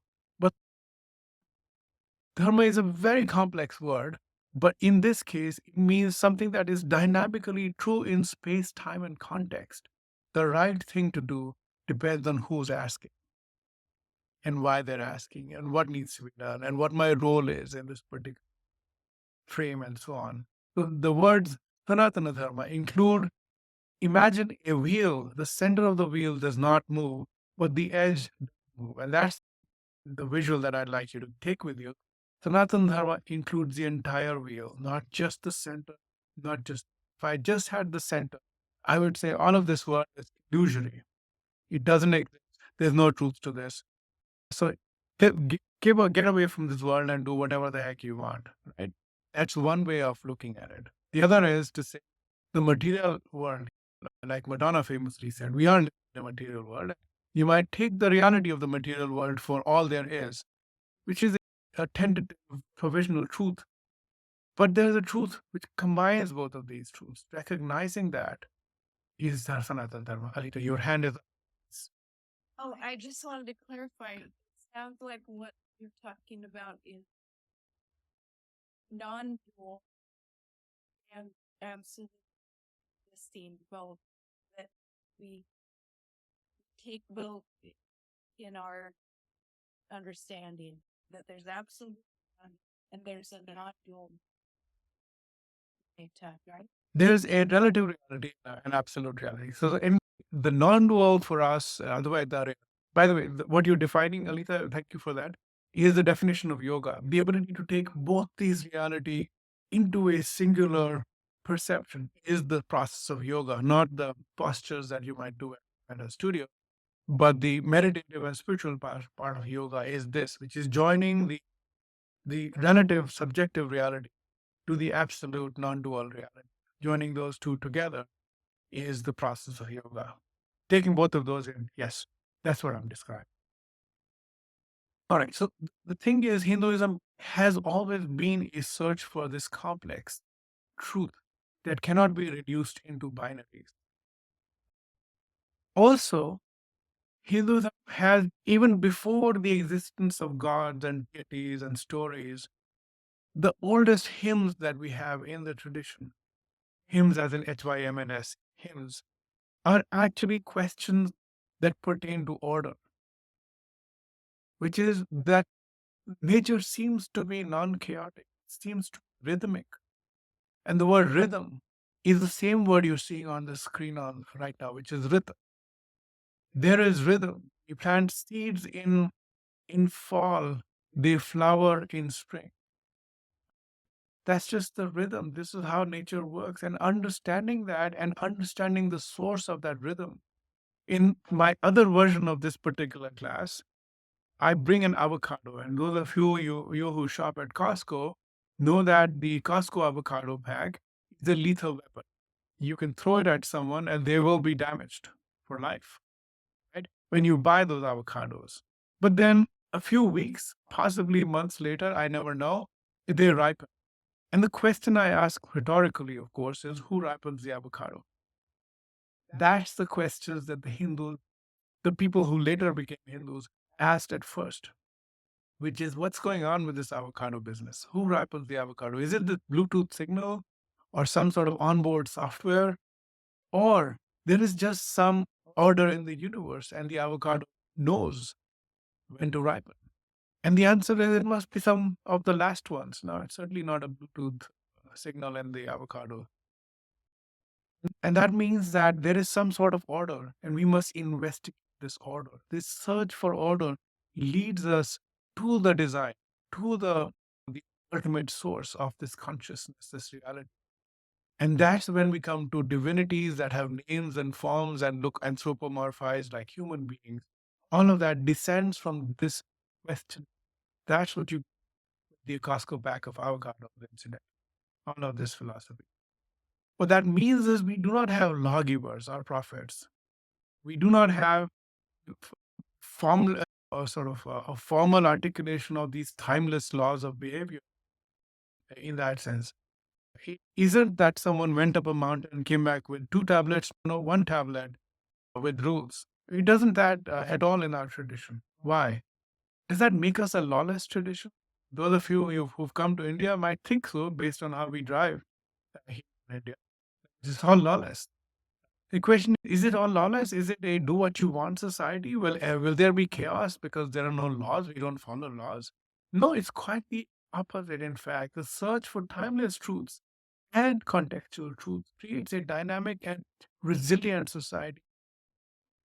If you give rules that are timeless, then you must adhere to them without context, without time playing any role in it. But that makes for a fragile society which is trying to cohere with these unchanging and ever widening exceptional list. You shall not kill except under the following circumstances and blah blah blah. And you have a lawyer statement underneath. See us for details. The point is, if you had a firm set of rules that were context invariant, you would have to create a police to enforce those rules. It's a fragile society because then you're always railing against these cops, these police, right? Because someone's trying to moral police me to wearing long hair or not wearing long hair or having a beard or having short pants or whatnot. That's a compliance heavy, punitive system that requires you to be penalized. But what if there could be another version of society where people understand their natural place and they do what they're naturally supposed to do, a search for order. And that you take it into a civilizational form is what you're looking at when you're looking at Hinduism. We don't have formal rules, but still a society that thrives and survives and does well. And to be honest, every time I come to India, there is abject poverty still. But people on the street, you sit inside your air-conditioned Uber and you're looking outside, and there are people smiling, laughing. And you wonder why are they smiling so happily? Because the society ultimately, while poor, is still a place that you can thrive. The point is, it's not lawless. There are laws, but those laws change with time. For example, talk about it hasn't come up here, but it's come up in the past. What is the Hindu position on homosexuality? And the Hindu position on homosexuality is highly nuanced, highly accepted. It may not be the current norm, but it hasn't always not been the norm. It's okay. It's acceptable. Even the switching from one gender to another, there's a precedent to it, like several deep precedents to it. In fact. And it's acceptable. The point is, it's not a system which is trying to enforce itself by arm twisting us to believing one thing or another. It understands the richness and the spectrum of life that is, and is welcoming of that. That's important. Okay. Now, search for order also transcends and translates into how we look at our place in the universe, quite literally, because we look at the sun, the moon, the planets, the stars, and the Indian astrology is extremely sophisticated. Not just that, our festivals are tied to the land, are tied to the skies, are tied to the planets and the sun and the moon. So, community festivals like solstice, you celebrate the winter solstice? Yeah, in a way, by Hindus, it's a big deal. Two weeks ago, we celebrated the northward ascent of the sun. Was it last week? Sorry, not 2 weeks ago. The sun stops going south and starts traveling north. And we celebrate that. It's a huge festival. And related to the Ramayana, a lot of the festivals in the Hindu tradition are linked directly to Ramayana, but they're also linked to where the sun and the moon are. The Shara, Diwali, Ramnavami, Hanuman Jayanti, these are festivals linked directly to the story of the Ramayana, but are also linked to our place in the universe. And those are celebrated. This is what you're seeing on the screen is a celebration of Diwali, the festival of lights. And it's conventional to light these earthen lamps with oil and cotton wicks and then place them around the house. It's considered auspicious. It's also a celebration of the return of Ram to Ayodhya, the last image I had shown you on previous slides. It's a memory of the same thing, which is literally happening today again. And that's why there's so much joy in the Hindus, because once again, he is coming back. Same thing, same zeal. And the other thing is the same festival is also, it's on the darkest night of winter. That's important for you to know. It's the longest, darkest night of winter. And then you have this light. But not just that, it's also, so it's tied into where the sun and moon are, but it's also linked to the celebration of Lakshmi, the goddess of wealth. And so she is the consort of Vishnu, but she is the mother, the ever giving mother. She is filled with abundance and commerce. She's the goddess of wealth and commerce. And so we pray to her. The lamps are lit to her and then put outside the house. Let her find wealth finds it to our house. The homes are cleaned, paint is refreshed, and then these lamps set out. And Hindus all over the world do it. We have fireworks as well, and don't tell the cops, but we keep the 4th of July fireworks and then light them at this time. Just so just don't tell anyone, that's all.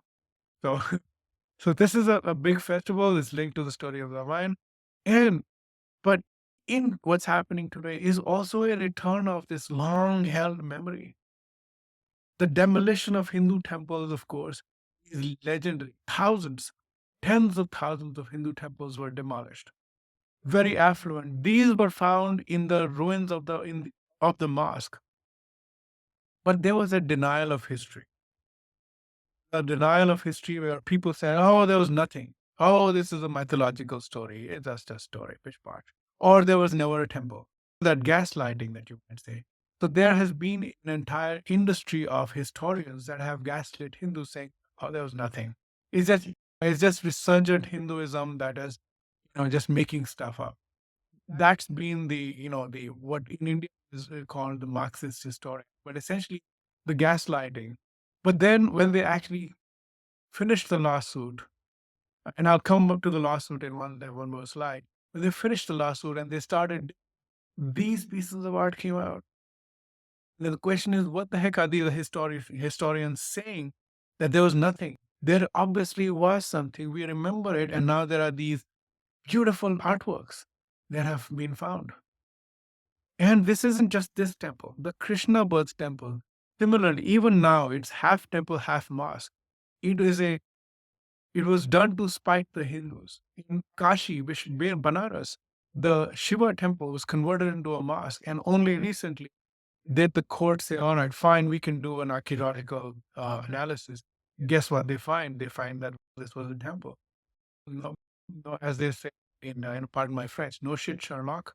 Of course, you're going to find a temple. But the point is, this was done as a way to spite the Hindus and prompt them to convert. Over because India has been under severe invasion pressure from out west, and so there was a lot of Muslim Islamic invaders, and then of course our friends, the British with the East India Company came in and all that, and all these demolitions were a means of subjugation. But the memory persists because the story lives on. That's why the Hindus fought on for a really long period. And this lawsuit, I don't know if you can read it. Yeah, I don't need you to read this, but this is a very fun, interesting story to research just for fun. Now, you're going to see a lot of gaslight versions of this, which is that the Hindus are resurgent and exerting power. No, if Hindus were exerting power, they would not run a lawsuit for 100 years. We would just go take it. But no, the Hindus essentially ran a lawsuit from, let's see, 1885, right? And then over a long, elaborate, very detailed process, it goes through the Supreme Court, and it's called the title dispute, and it's finally settled in 2019, where the Supreme Court says, you know what? And that's the interesting thing. In India, I'm going to zoom in again. It turns out in India, deities are considered persons. And this is a quote from the judge. I'll let you read this. So I'm going to remove my face 1 second, sorry. So the net result of this is, interestingly, the lawsuit was won by the Hindu side, not by the Hindu side. It was won by the what's called Ram Lala Virajman, which is Ram in his childlike form, present and suing. So the Hindu position was that And the court's position, the Indian law, is that if a deity, the deity is considered a person, and once the person inhabits a place, then they continue to inhabit irrespective of the change of the external structure, right? And that continuity is recognized because the Hindu side brought proof from different sources. And then the court says, fine, we get it, you're right. And so they awarded the land specifically to the Hindu side. That's why you're seeing the temple. So the point is, this is a case study of patience and persistence, a long held memory, a cherished ideal, and then holding on to that, but following through with the law, not giving up. This is that story. All right. So the question is, are Hindus idol worshippers? My wife told me to remove this image and put something else, but I had to fly and I could not do it. So don't see this image. Or don't tell my wife. Either way is fine. She says, you're talking about Hindu deities, and here you are. This is not a pipe. What are you talking about? Okay. The point is, the image, Hindus, you might think, are idol worshippers. And that we didn't know this was a bad thing, to be honest, until much later we realized that idol worshippers is no bueno. You actually, that's just considered heretical and you are going to go to hell and not all the good stuff. We didn't know any of that. You call them idol, we'll call them idol. We didn't know English, but now we do. So we don't call them idol. The important thing to note is that we call them murtis or vigrahas, and a formal process of what's called prana pratistha, and I'll explain what that means, invites the divine energies into the form, and this is important, I cannot stress it often, such that we may worship. The Hindus and people say, oh, this is a stone god. What can a stone god do for you? I'm sorry. This is not a stone god. We can also see the material this form is taking. We know this is stone or wood or geometry or whatnot. That's not the point. The point is the process of inviting the divine into this form such that we may worship. And that invitation is what makes a difference. I'll illustrate with a couple of unusual examples. One, you see me right here, right? If you see me in person, I will look very alive, very much living. But there will be a time when you will see me exactly as I am. But it's just a body that they're about to consign to the flames. Essentially, I am dead. What is the difference between me alive and me dead? The energy that animates this body has left the body. Not the biology, not the physical mass, but the energies animating this body have left the body, and therefore the body is useless. The same process can be applied in reverse. You can invite the energies to inhabit a form. Same idea, but in reverse. Now, why a humanoid form is another question. And I ask you, those of you who live on the East Coast, do you not know hurricanes with names Katrina and Rita and whatever else? Now, you tell me if the hurricanes cared to know that they had a name. Hurricanes don't care if they have a name, but you must refer to hurricane number 5 for the year with something, and that something happens to be a name that you picked for it. Why? Because we want to have a conversation about the hurricane which is coming in 2 days. Therefore, we must give it a name. The human mind cannot think outside of the human context. So everything must be presented in something that's available to the human mind. And that happens to be a human form, human names, human stories. We recognize those because we are unable to recognize anything else. You remember this if you take photos, you can't tell the size of something until you have a human standing next to it because it's for scale.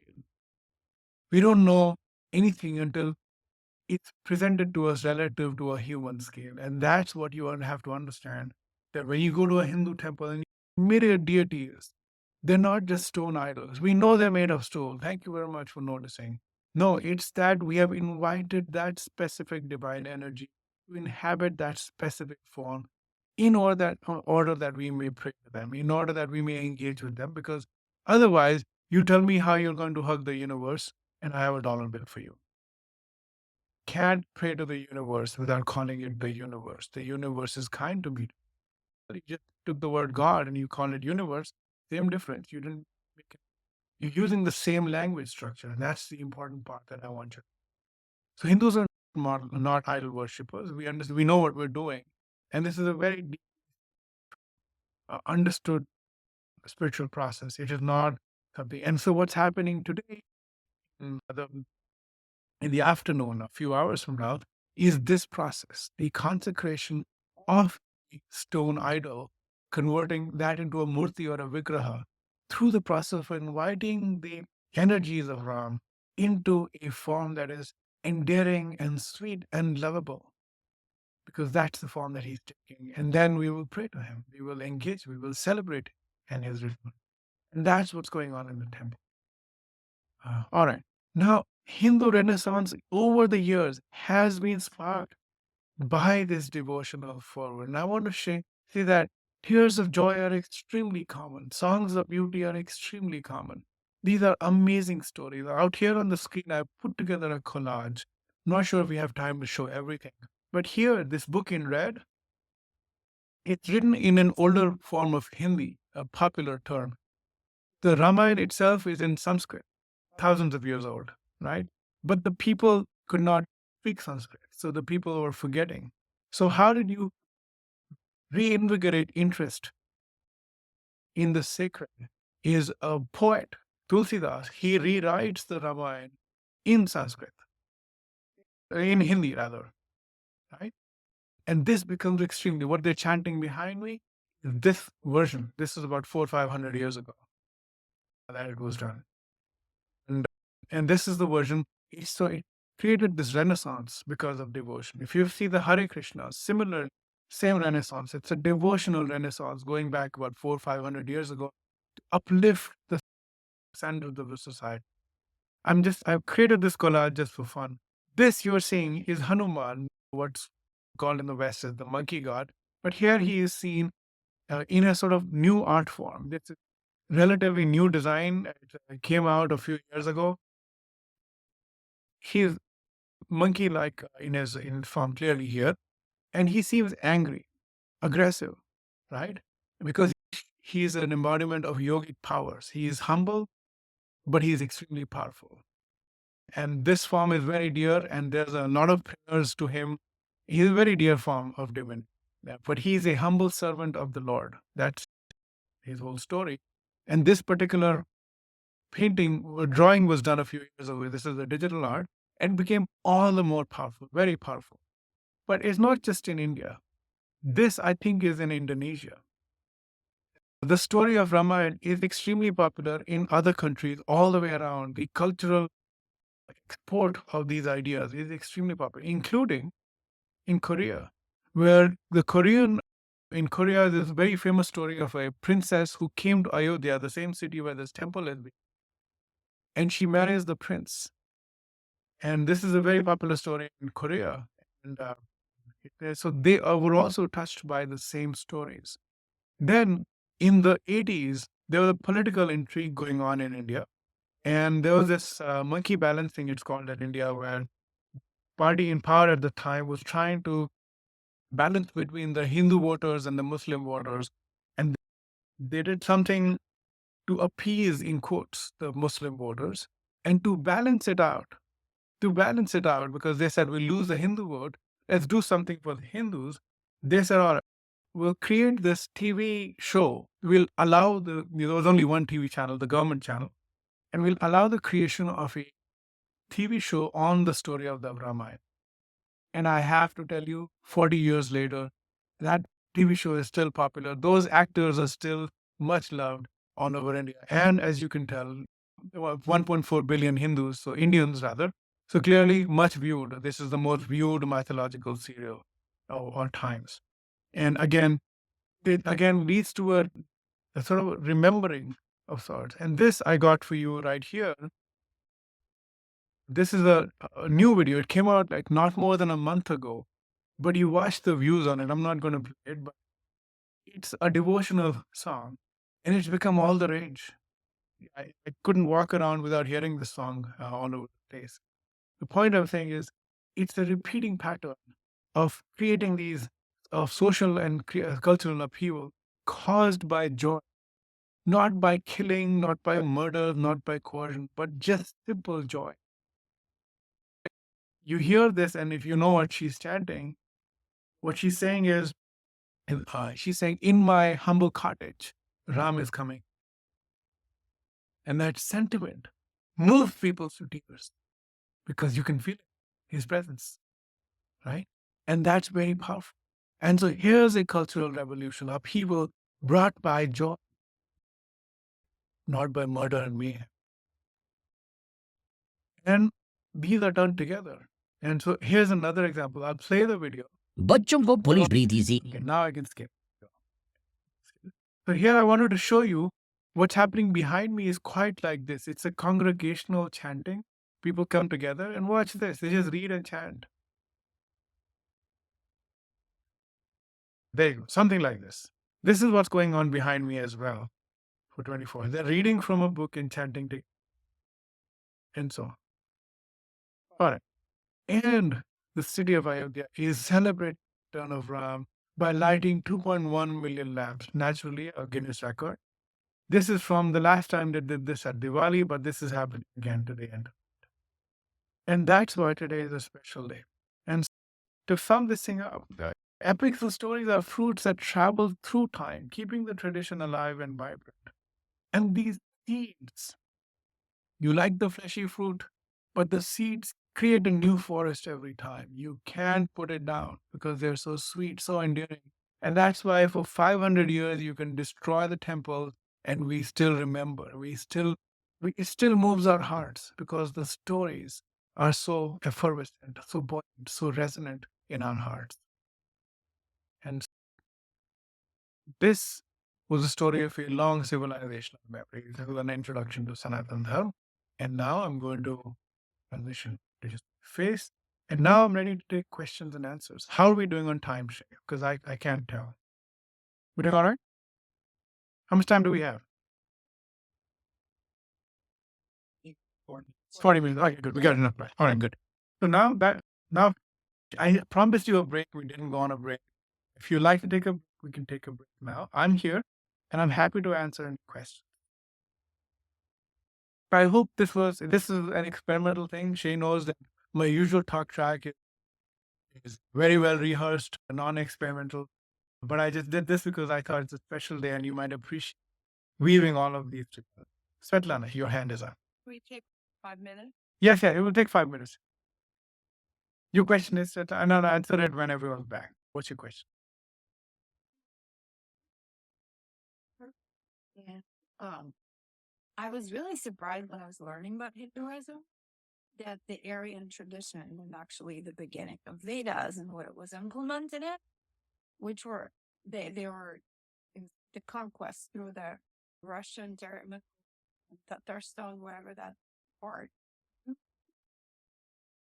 And there must have been religious practices before they had showed up.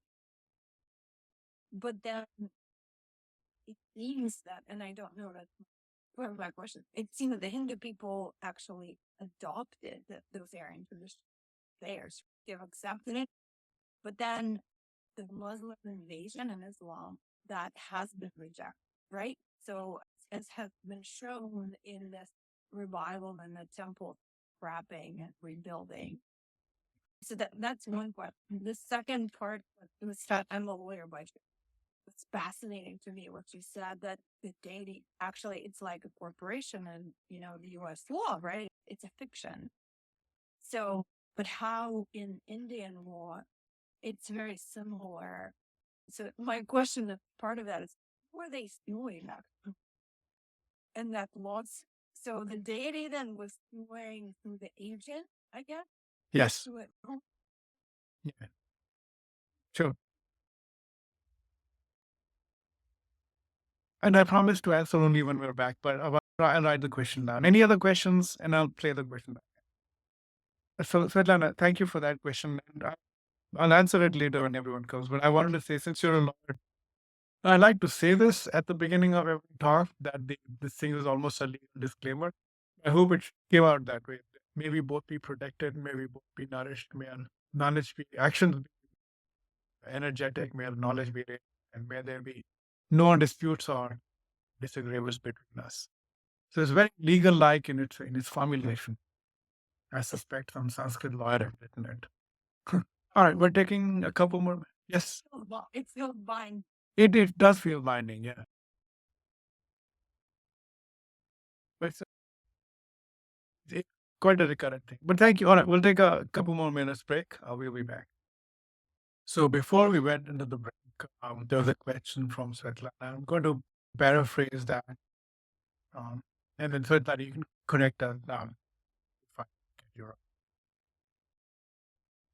Shall we? A show of thumbs. Okay, we're good. All right, let's begin. So her question was that if you look up into history, the Aryan people were all over the Russian steppes and everywhere else, and then they came in India, and then the people of the land of India absorbed that tradition, became Hinduism.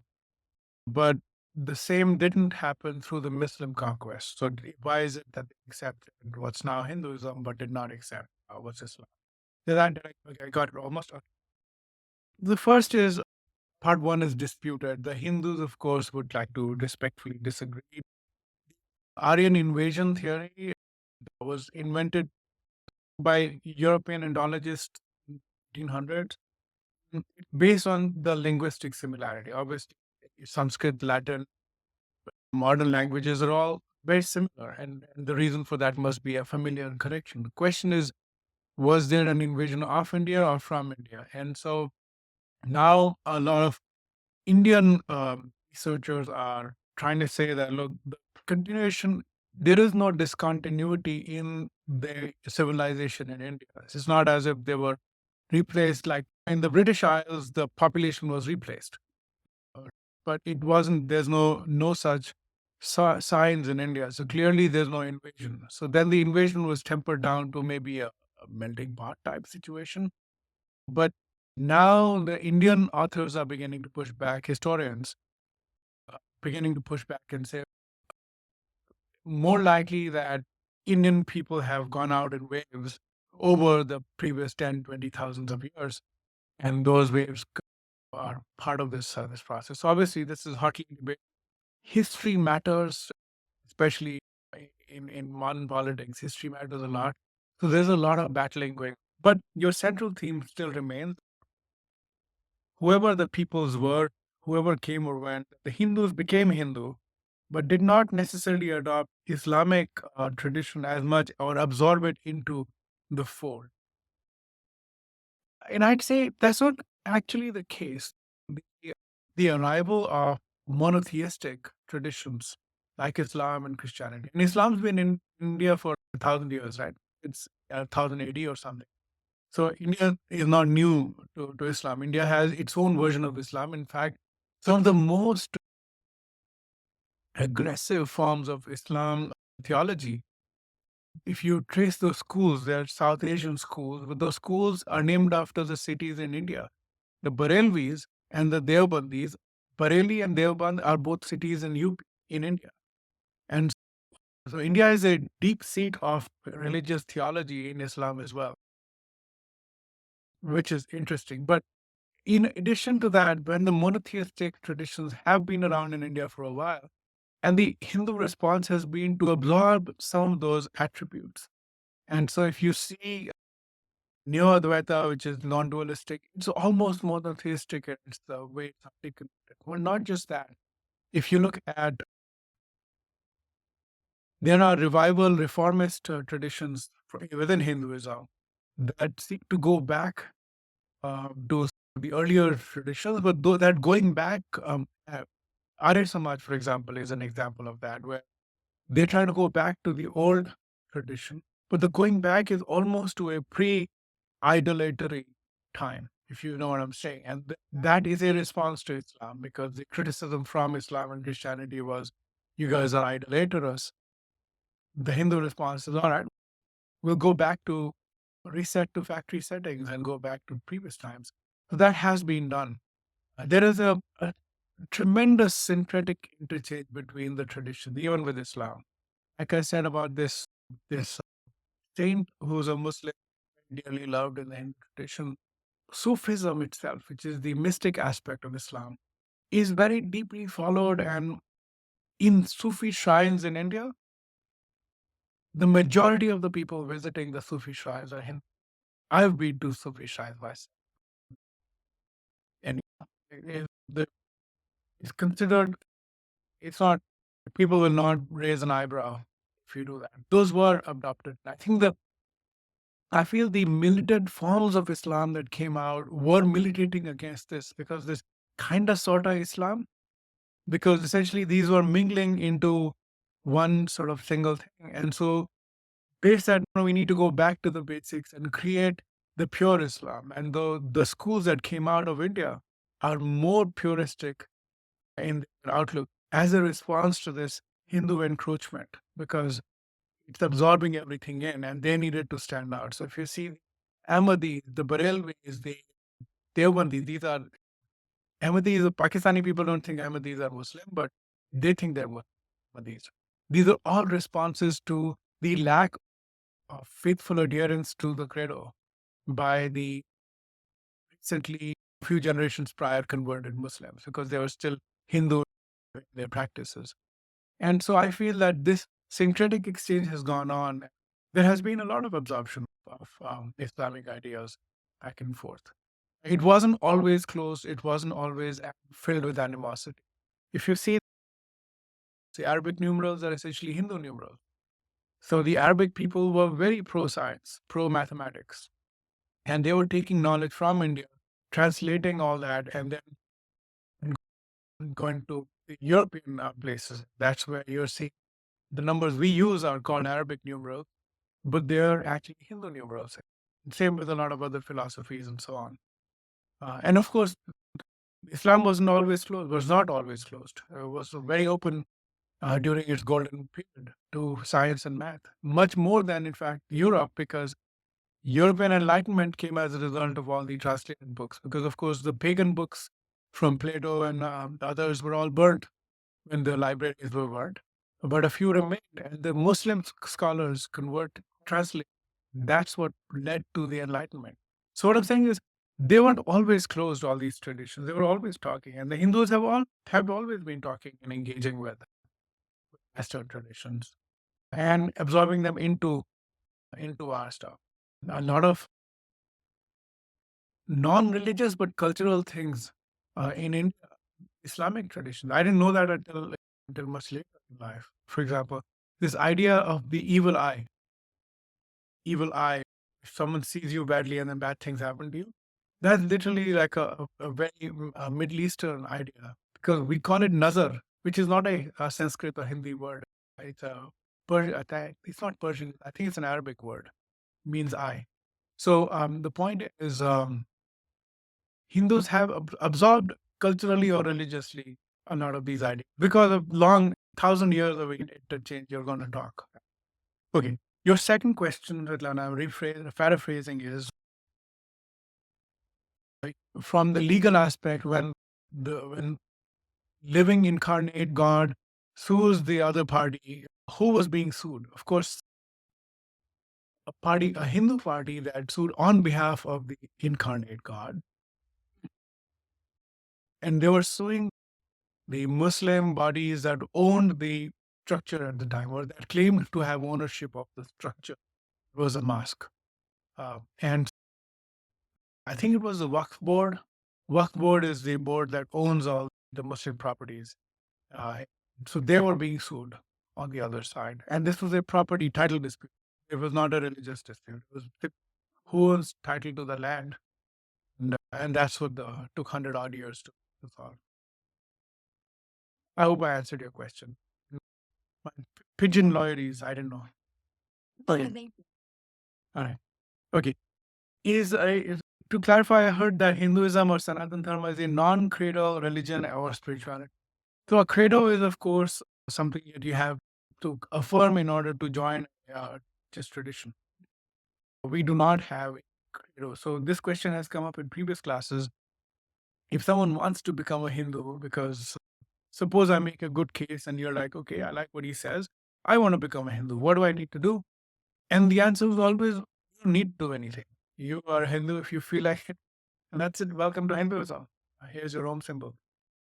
So there's no credo, a profession of faith, because this isn't a matter of, you do not have to believe anything beyond comprehend. You can believe things in order to arrive at that. Anyway, so that's the construct in the Hindu tradition. You do not ask people to say magic words in order to become in that sense. All right. More questions or comments?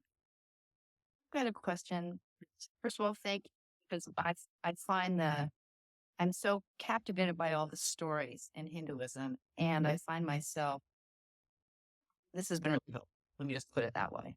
But I'm curious, if I were to go to a vast number of villages in all parts of the huge country that is India, would there be certain stories that are known and revered, some more than others, in all the different geographical villages?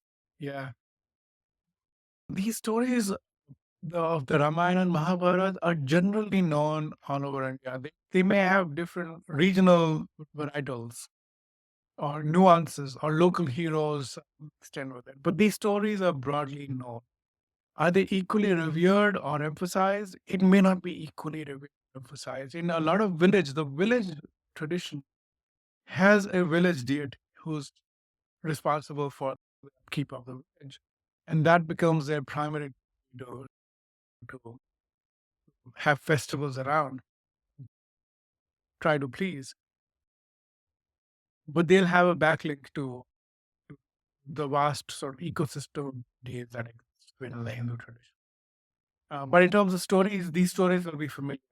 These stories of the Puranas will be familiar across villages. They'll have different nuances, but they'll have similar stories. But the deities of each village will reflect that particular culture of that particular village, but it'll still link to the larger kind of stories about dealing with paradox and conflict and how to. There's so this is a very Roman thing. Pagan Rome had the same thing where wherever Rome went, they would absorb the deity and link them back to their own Zeus or Apollo or whatever. And they would essentially establish concordance and then let cultures be, because they didn't want to impose their deities on them. This is before, of course, the conversion. This is pretty common to establish that linkage to another set of divinity and say, "Look, this is a form in this local village." And that's how the translation would happen. But the other thing is, there are some stories that are very interesting and it's a recurring motif in the Hindu stories of runaway power. And I'm jumping off from your question, but it just reminded me of that.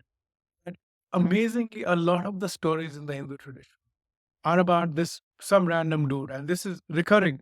It's like some random guy who, through hard work and penance, through a lot of sacrifices and so on, goes to the gods, and he says the gods are pleased with him. And they're like, okay, what do you want?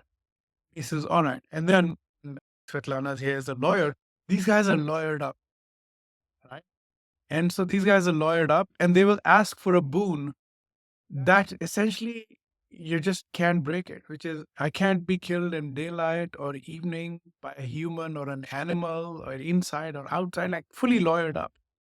And this is a recurring motif that essentially leads to runaway power. They are granted that boon because what the gods cannot grant is everlasting life, because only the highest form of divinity, but they're at a slightly lower levels. Like, I can't give you highest. I am myself born and I have a life cycle because of this process of creation is a process of creation and dissolution, and it repeats. So every instance, a creator is created, and then that creator creates this whole universe and so on. Anyway, I'm digressing. So they get the boon that they want, and because they're lawyered up suitably, the boon is extremely hard to beat, which means they now have immense power. Now think about all the AI, all the nuclear power, all the energy, all the power that we have. It's highly concentrated. This power runs away and it begins to destroy the world. Sounds like a Marvel plot, but it's very similar. Begins to destroy the world. And then prayers reach out from the world, saying, help us. And the gods are helpless because this boon, once given, you can't take it back. No take backsies, right? So now the thing is, now you have to hack it. And invariably, the mother goddess is a very common thing. The mother goddess is involved, and she says, "All right, you guys back off. I'll take care of this." So then she acquires the weaponry. So if you see the mother goddess illustrations in India, she has 8 hands, each of which has a spear, a bow, a trident, an axe, a whole bunch of armory. Because she's she's got the whole stuff. And then she is now going to beat this bad guy that has acquired power and using all the legal maneuvering to get to the exact thing. For example, there was one that said, Rakta Beej, that if my blood falls on the ground, it'll spawn a new version of me. So you can't kill this guy because you hit him and then blood will drop and then 3 more of these will pop out. And then you got to deal with 3 more of these. Impossible to beat this. But in this form, the mother goddess appears as Kali of the dark night. And you've seen Kali images, very frightening. She's the frightening, angry mother goddess. But she's got a sort of a sword in one hand and a cup in the other. And then she has a garland of heads. So she is killing him, but not letting his blood drop to the ground. And so that's one story. Another story that's similar is one that says his name is Bhasmasura. He can convert anything he touches, Midas like, but in the opposite way, into ash.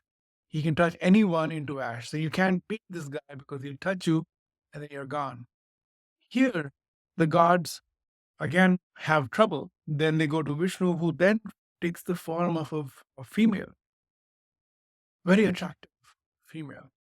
I think that's the story, unless I'm conflicting. But anyway, he comes in the form of a female and she's dancing and he is enchanted by her. He is in love with her, this monster guy. And he's in love with her. And she says, I bet you can't dance like me. He says, I bet I can. And then they have this dance off. And in the dance, she finally does this. He says, I bet I can do that. He does this and poof, he's gone. Because of course it's a recursive curse, which is a pun, which is he applies the curse, the boon to himself, which is he turn himself to ash.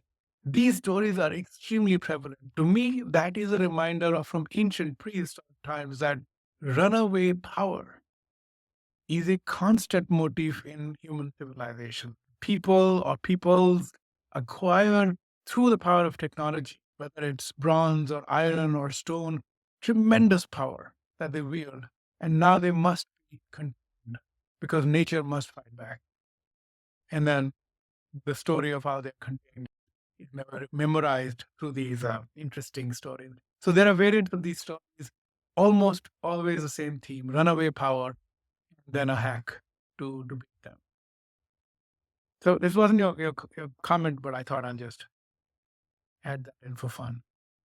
All right, other questions or comments? Alita, go ahead.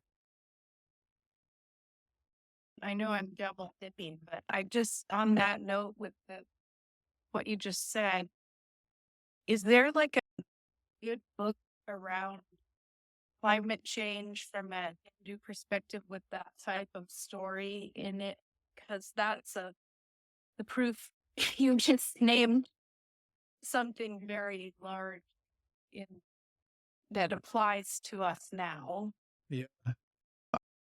I don't necessarily know, but if you look up at GTU Rita Sharma, RIT Sharma, she's the head of the Center for Dharma Studies, but she's heavily into both of the things I talked about. So I bet she's got something going on.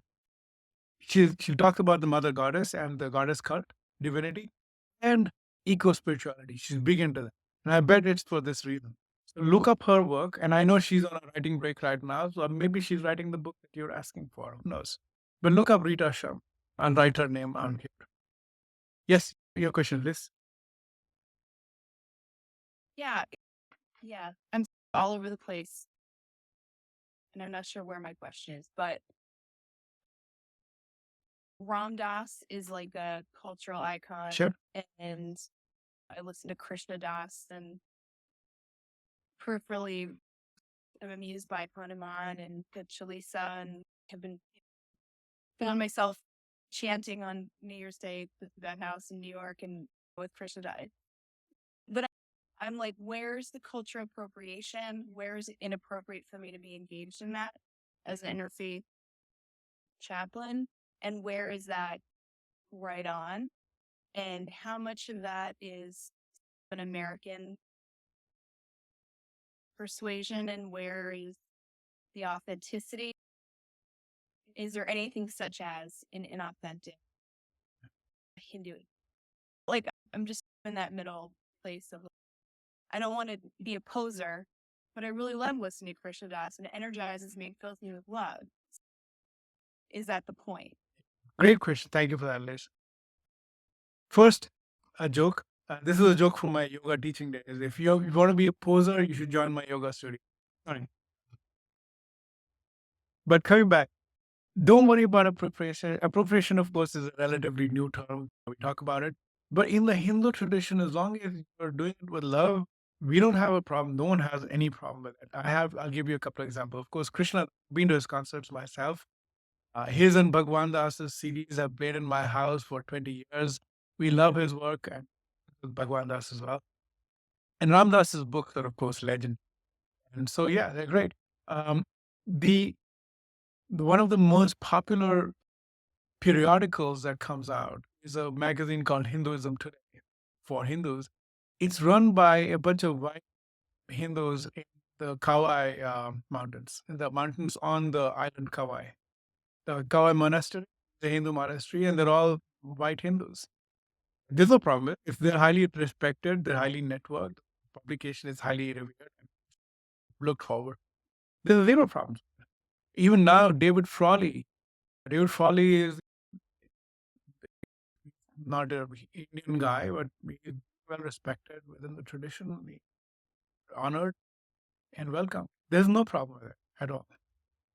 If you do it with your heart, if Kirtan, I've been to Jayatul's concerts. Jayatul is great.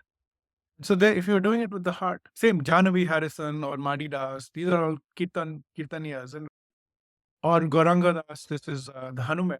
Amazing Kirtans. I love all their work. There's no problem in the Hindu tradition of appropriation as such.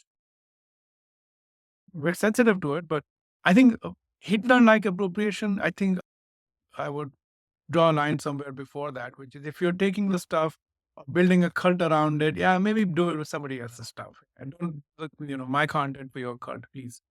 But that being said, if you're not forming a cult, I think it's all good. Any other questions? The Yogi. It's the cult of the yogis. cult of the yogis, yeah, but good cult. But Indians in general are very welcoming if you've been to India, you'll see, right? Rishikesh, Somrat at Rishikesh earlier, right? It's all good people, Westerners all the way. On the Ganga, most people sitting on rocks on the Ganga, Western people sitting on the rocks meditating all the time. It's completely common. There's no problem. Hare Krishnas, most people are not Hindus. Indians, they're Hare Krishnas. They're all except. Ilyani? No, you're not. You're mute. Unmute again. You should know by now. This is just so fabulous. And as you're speaking, as you've been speaking, I become aware that this is going to sound really freaking nuts, but you are the first Hindu person I have heard speaking about Hinduism. Because in all my experience with Guru Mai and Sai Moa at kirtan. They're all white folks. And it's fascinating to just realize that. I'm wondering, here's a little piece. I was taught that the language of the chants actually have the energy of, they're not just words. They really, the words themselves evoke the energy, divine energy. Can you talk about that a little? Can confirm, yes, affirmative. So the chants nominally are in Sanskrit, but they're not. Some of the chants are just sounds. So the thing is, your mantra is not just something that has a meaning in Sanskrit. Chanting has a geometry, and the geometry sits in vibes with your geometry and your vibration. And the repetition of the chant creates the effect that you're asking for, or it seeks the divine powers that you want. So these are mantras are arrived at through an intense process of investigation over several generations of teachers. And so they're extremely powerful if done from the right lineage and the right teachers and so on. But they're not meant to be translated into English and chant. The sound matters. And you can test that by repeating random things and non random things. You'll find that these sounds, like when you chant Om, the chant of Om resonates with you. And if we do it together, and when I do it when I teach meditation at home, when we all chant Om together, I guarantee that each one of you will have the same impact, which is you will feel a sense of oneness in your sense of individuality will melt away if just for a moment. But that's what an Om does. It connects you back to the source of the spirit. You will feel your heart chakra open up. You will feel the vibration. And so it's not just the meaning, but the sound itself. Cheryl, your hand is up. Yeah, I was thinking it's in the context of the work that we're going to be doing at chapters and spiritual advisors or whatever. I'm thinking about in the context of that, I'm going to work with someone who is in hospice or something like that. My initial thought is that if the person that I'm there to serve Hindu, they are going to be best served by somebody who's part of their tradition.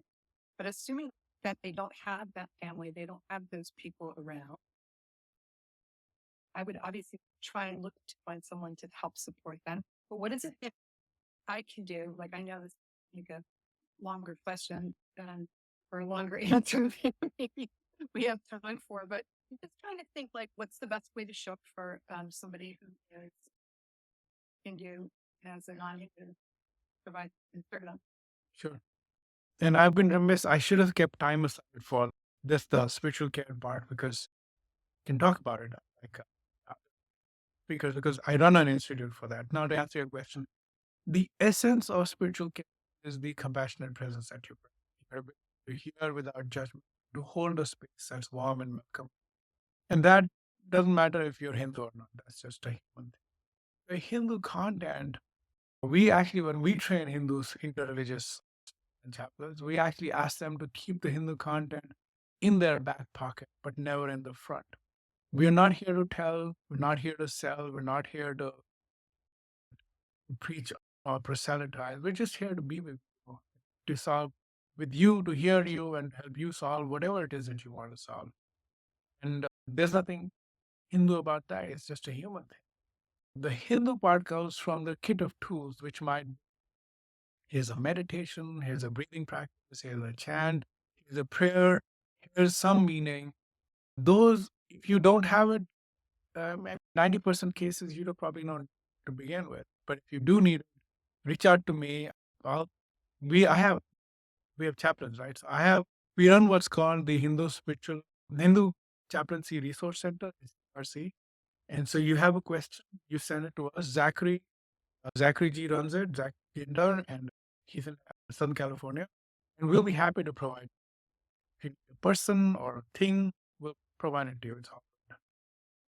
That's great. Thank you so much. Well, Have I addressed all questions? Have I introduced you sufficient to the tradition and the people? Is there anything else I can repeat? Laraji. One more question for you. Those beautiful stories you told them, where'd they come from? The Upanishads or Yeah. So the Upanishads will almost never have these stories because they're essentially they're the innermost core of the text, the spiritual, the philosophical ends of the story, the text. The stories are in the framing outside, might be in a framing narrative, or might be in the Puranas. And there's a lot of Puranas that have amazing stories. So the two epics, Ramayana and Mahabharata, are huge, they're humongous, and within them they have a lot of these stories cross-referenced. All the Puranas will have these stories. Mm. So there'll be the Bhagavad Gita Purana, or Devi Mahatmya, or Devi Puran. There are different Puranas that will have some or one of these stories, or many times they're repeated with a different nuance. But not the Upanishads. Upanishads are the philosophical ends. They're all the way inside. And they're mostly the pure philosophy. There are some framing narratives even there, but they're almost always to serve the context of the story, which is this young boy talking to the god of death, for example, is a framing narrative. And then the conversation is the underlying philosophy that. But if you want to read the Upanishads, Ignaz Ishwaran's Upanishads is a great book. I'll write that up for you. He his Upanishad is a great book. Very nicely done. Very nicely written in English. So that's a good book you can look up. But Puranas, there's a ton of Purana versions. Puranas. So I'm saying what I'm writing, I'll just type. Those are a lot of the stories that are. And then if you're really the into it, stories that you were telling today, many of them were just from the Ramayana. yeah, many of them are from but the Devi, the goddess stories, they're not in the Ramayana. They're likely to be in the Puranas. But if you're into it, and this is only if you're deep into this and you want to read something comic book style, then there's these comic books called Amar Chitra Katha. Amar means like immortal. Chitra is picture. Katha is story. So immortal picturized stories. These are comic book style, full on retro comic book. But be warned, it might have like an older sort of aesthetic, but both culturally and visually. Uh, as long as you're duly warned, they're an amazing resource for comic book representation of these stories. That's how most of us learned the stories, comic book form. Are there any other questions or comments? I have left my contact in the chat. You can email me anytime. You can also go to the global.org. If you want to audit the Hindu course, the Counselor of Hindu Tradition course, I welcome you. Come sit by, attend our classes, join our Moodle, watch our videos, have fun. You're welcome to do that. If you want to do the course, you're welcome to do the course as well. No credo required. Credit card may be required, but no credo for sure. But if you're auditing, I don't think we'll charge. We'll see. All right. On that happy note, I wish you all the best. Thank you for your patience, this wonderful community that we've together for a time being. And thank you for this opportunity to present Hinduism. If you like, I can close with a closing prayer. Right? We'll chant once because we're trying to wrap up, and then the closing prayer is Sarve Bhavantu Sukhina. I'll tell you what it means first. It's a prayer that you're radiating out from your being. May all be happy. Sukhina. May all be free from disease. Sarve Bhadrani, may all see auspicious signs. May there be no may sadness or sorrow. So you're radiating these four wishes out from. To sit comfortably, sitting in any comfortable posture with your back straight. Sitting upright with the back straight but not stiff. The back can in a straight line. Now you can close your eyes and relax the expression. Bring a gentle quarter moon smile to your face and let the smile sit. And as you breathe in, let the smile travel all the way down into your heart. Feel your heart expand with your smile. Feel your entire body eating out from you. Beautiful smile and wishes for everyone. I'm going to chant Om once and then I'll chant in Sanskrit. Bring your palms together in Namaskar. Exhale completely. Inhale and chant. Sarve Santo Sarve Bhav- All right, sorry. I lost my track. I was thinking. Sarve Bhaktani Pashyantu Kaschid Dukha Bhag Bhave. Take your elbows behind you, grab the mattress with your left hand, breathing in, stretch. Breathing out, bend forward in a deep sense of self. Come back up, breathing. Raise your hand, your palms together. Gently cup your eyeballs to drop. And then blink, open your eyes, and pull your palms back. Thank you very much for your time, Dr. I wish you all the best, and I look forward to. Thank you. Thank you. Have a- Great celebrations this coming day. Yeah, thank you. I'm looking forward to it. Enjoy. Thank you. Bye. Thank you. Thank you. We're celebrating with you there. Thank you. Thank you. Appreciate it. Bye bye.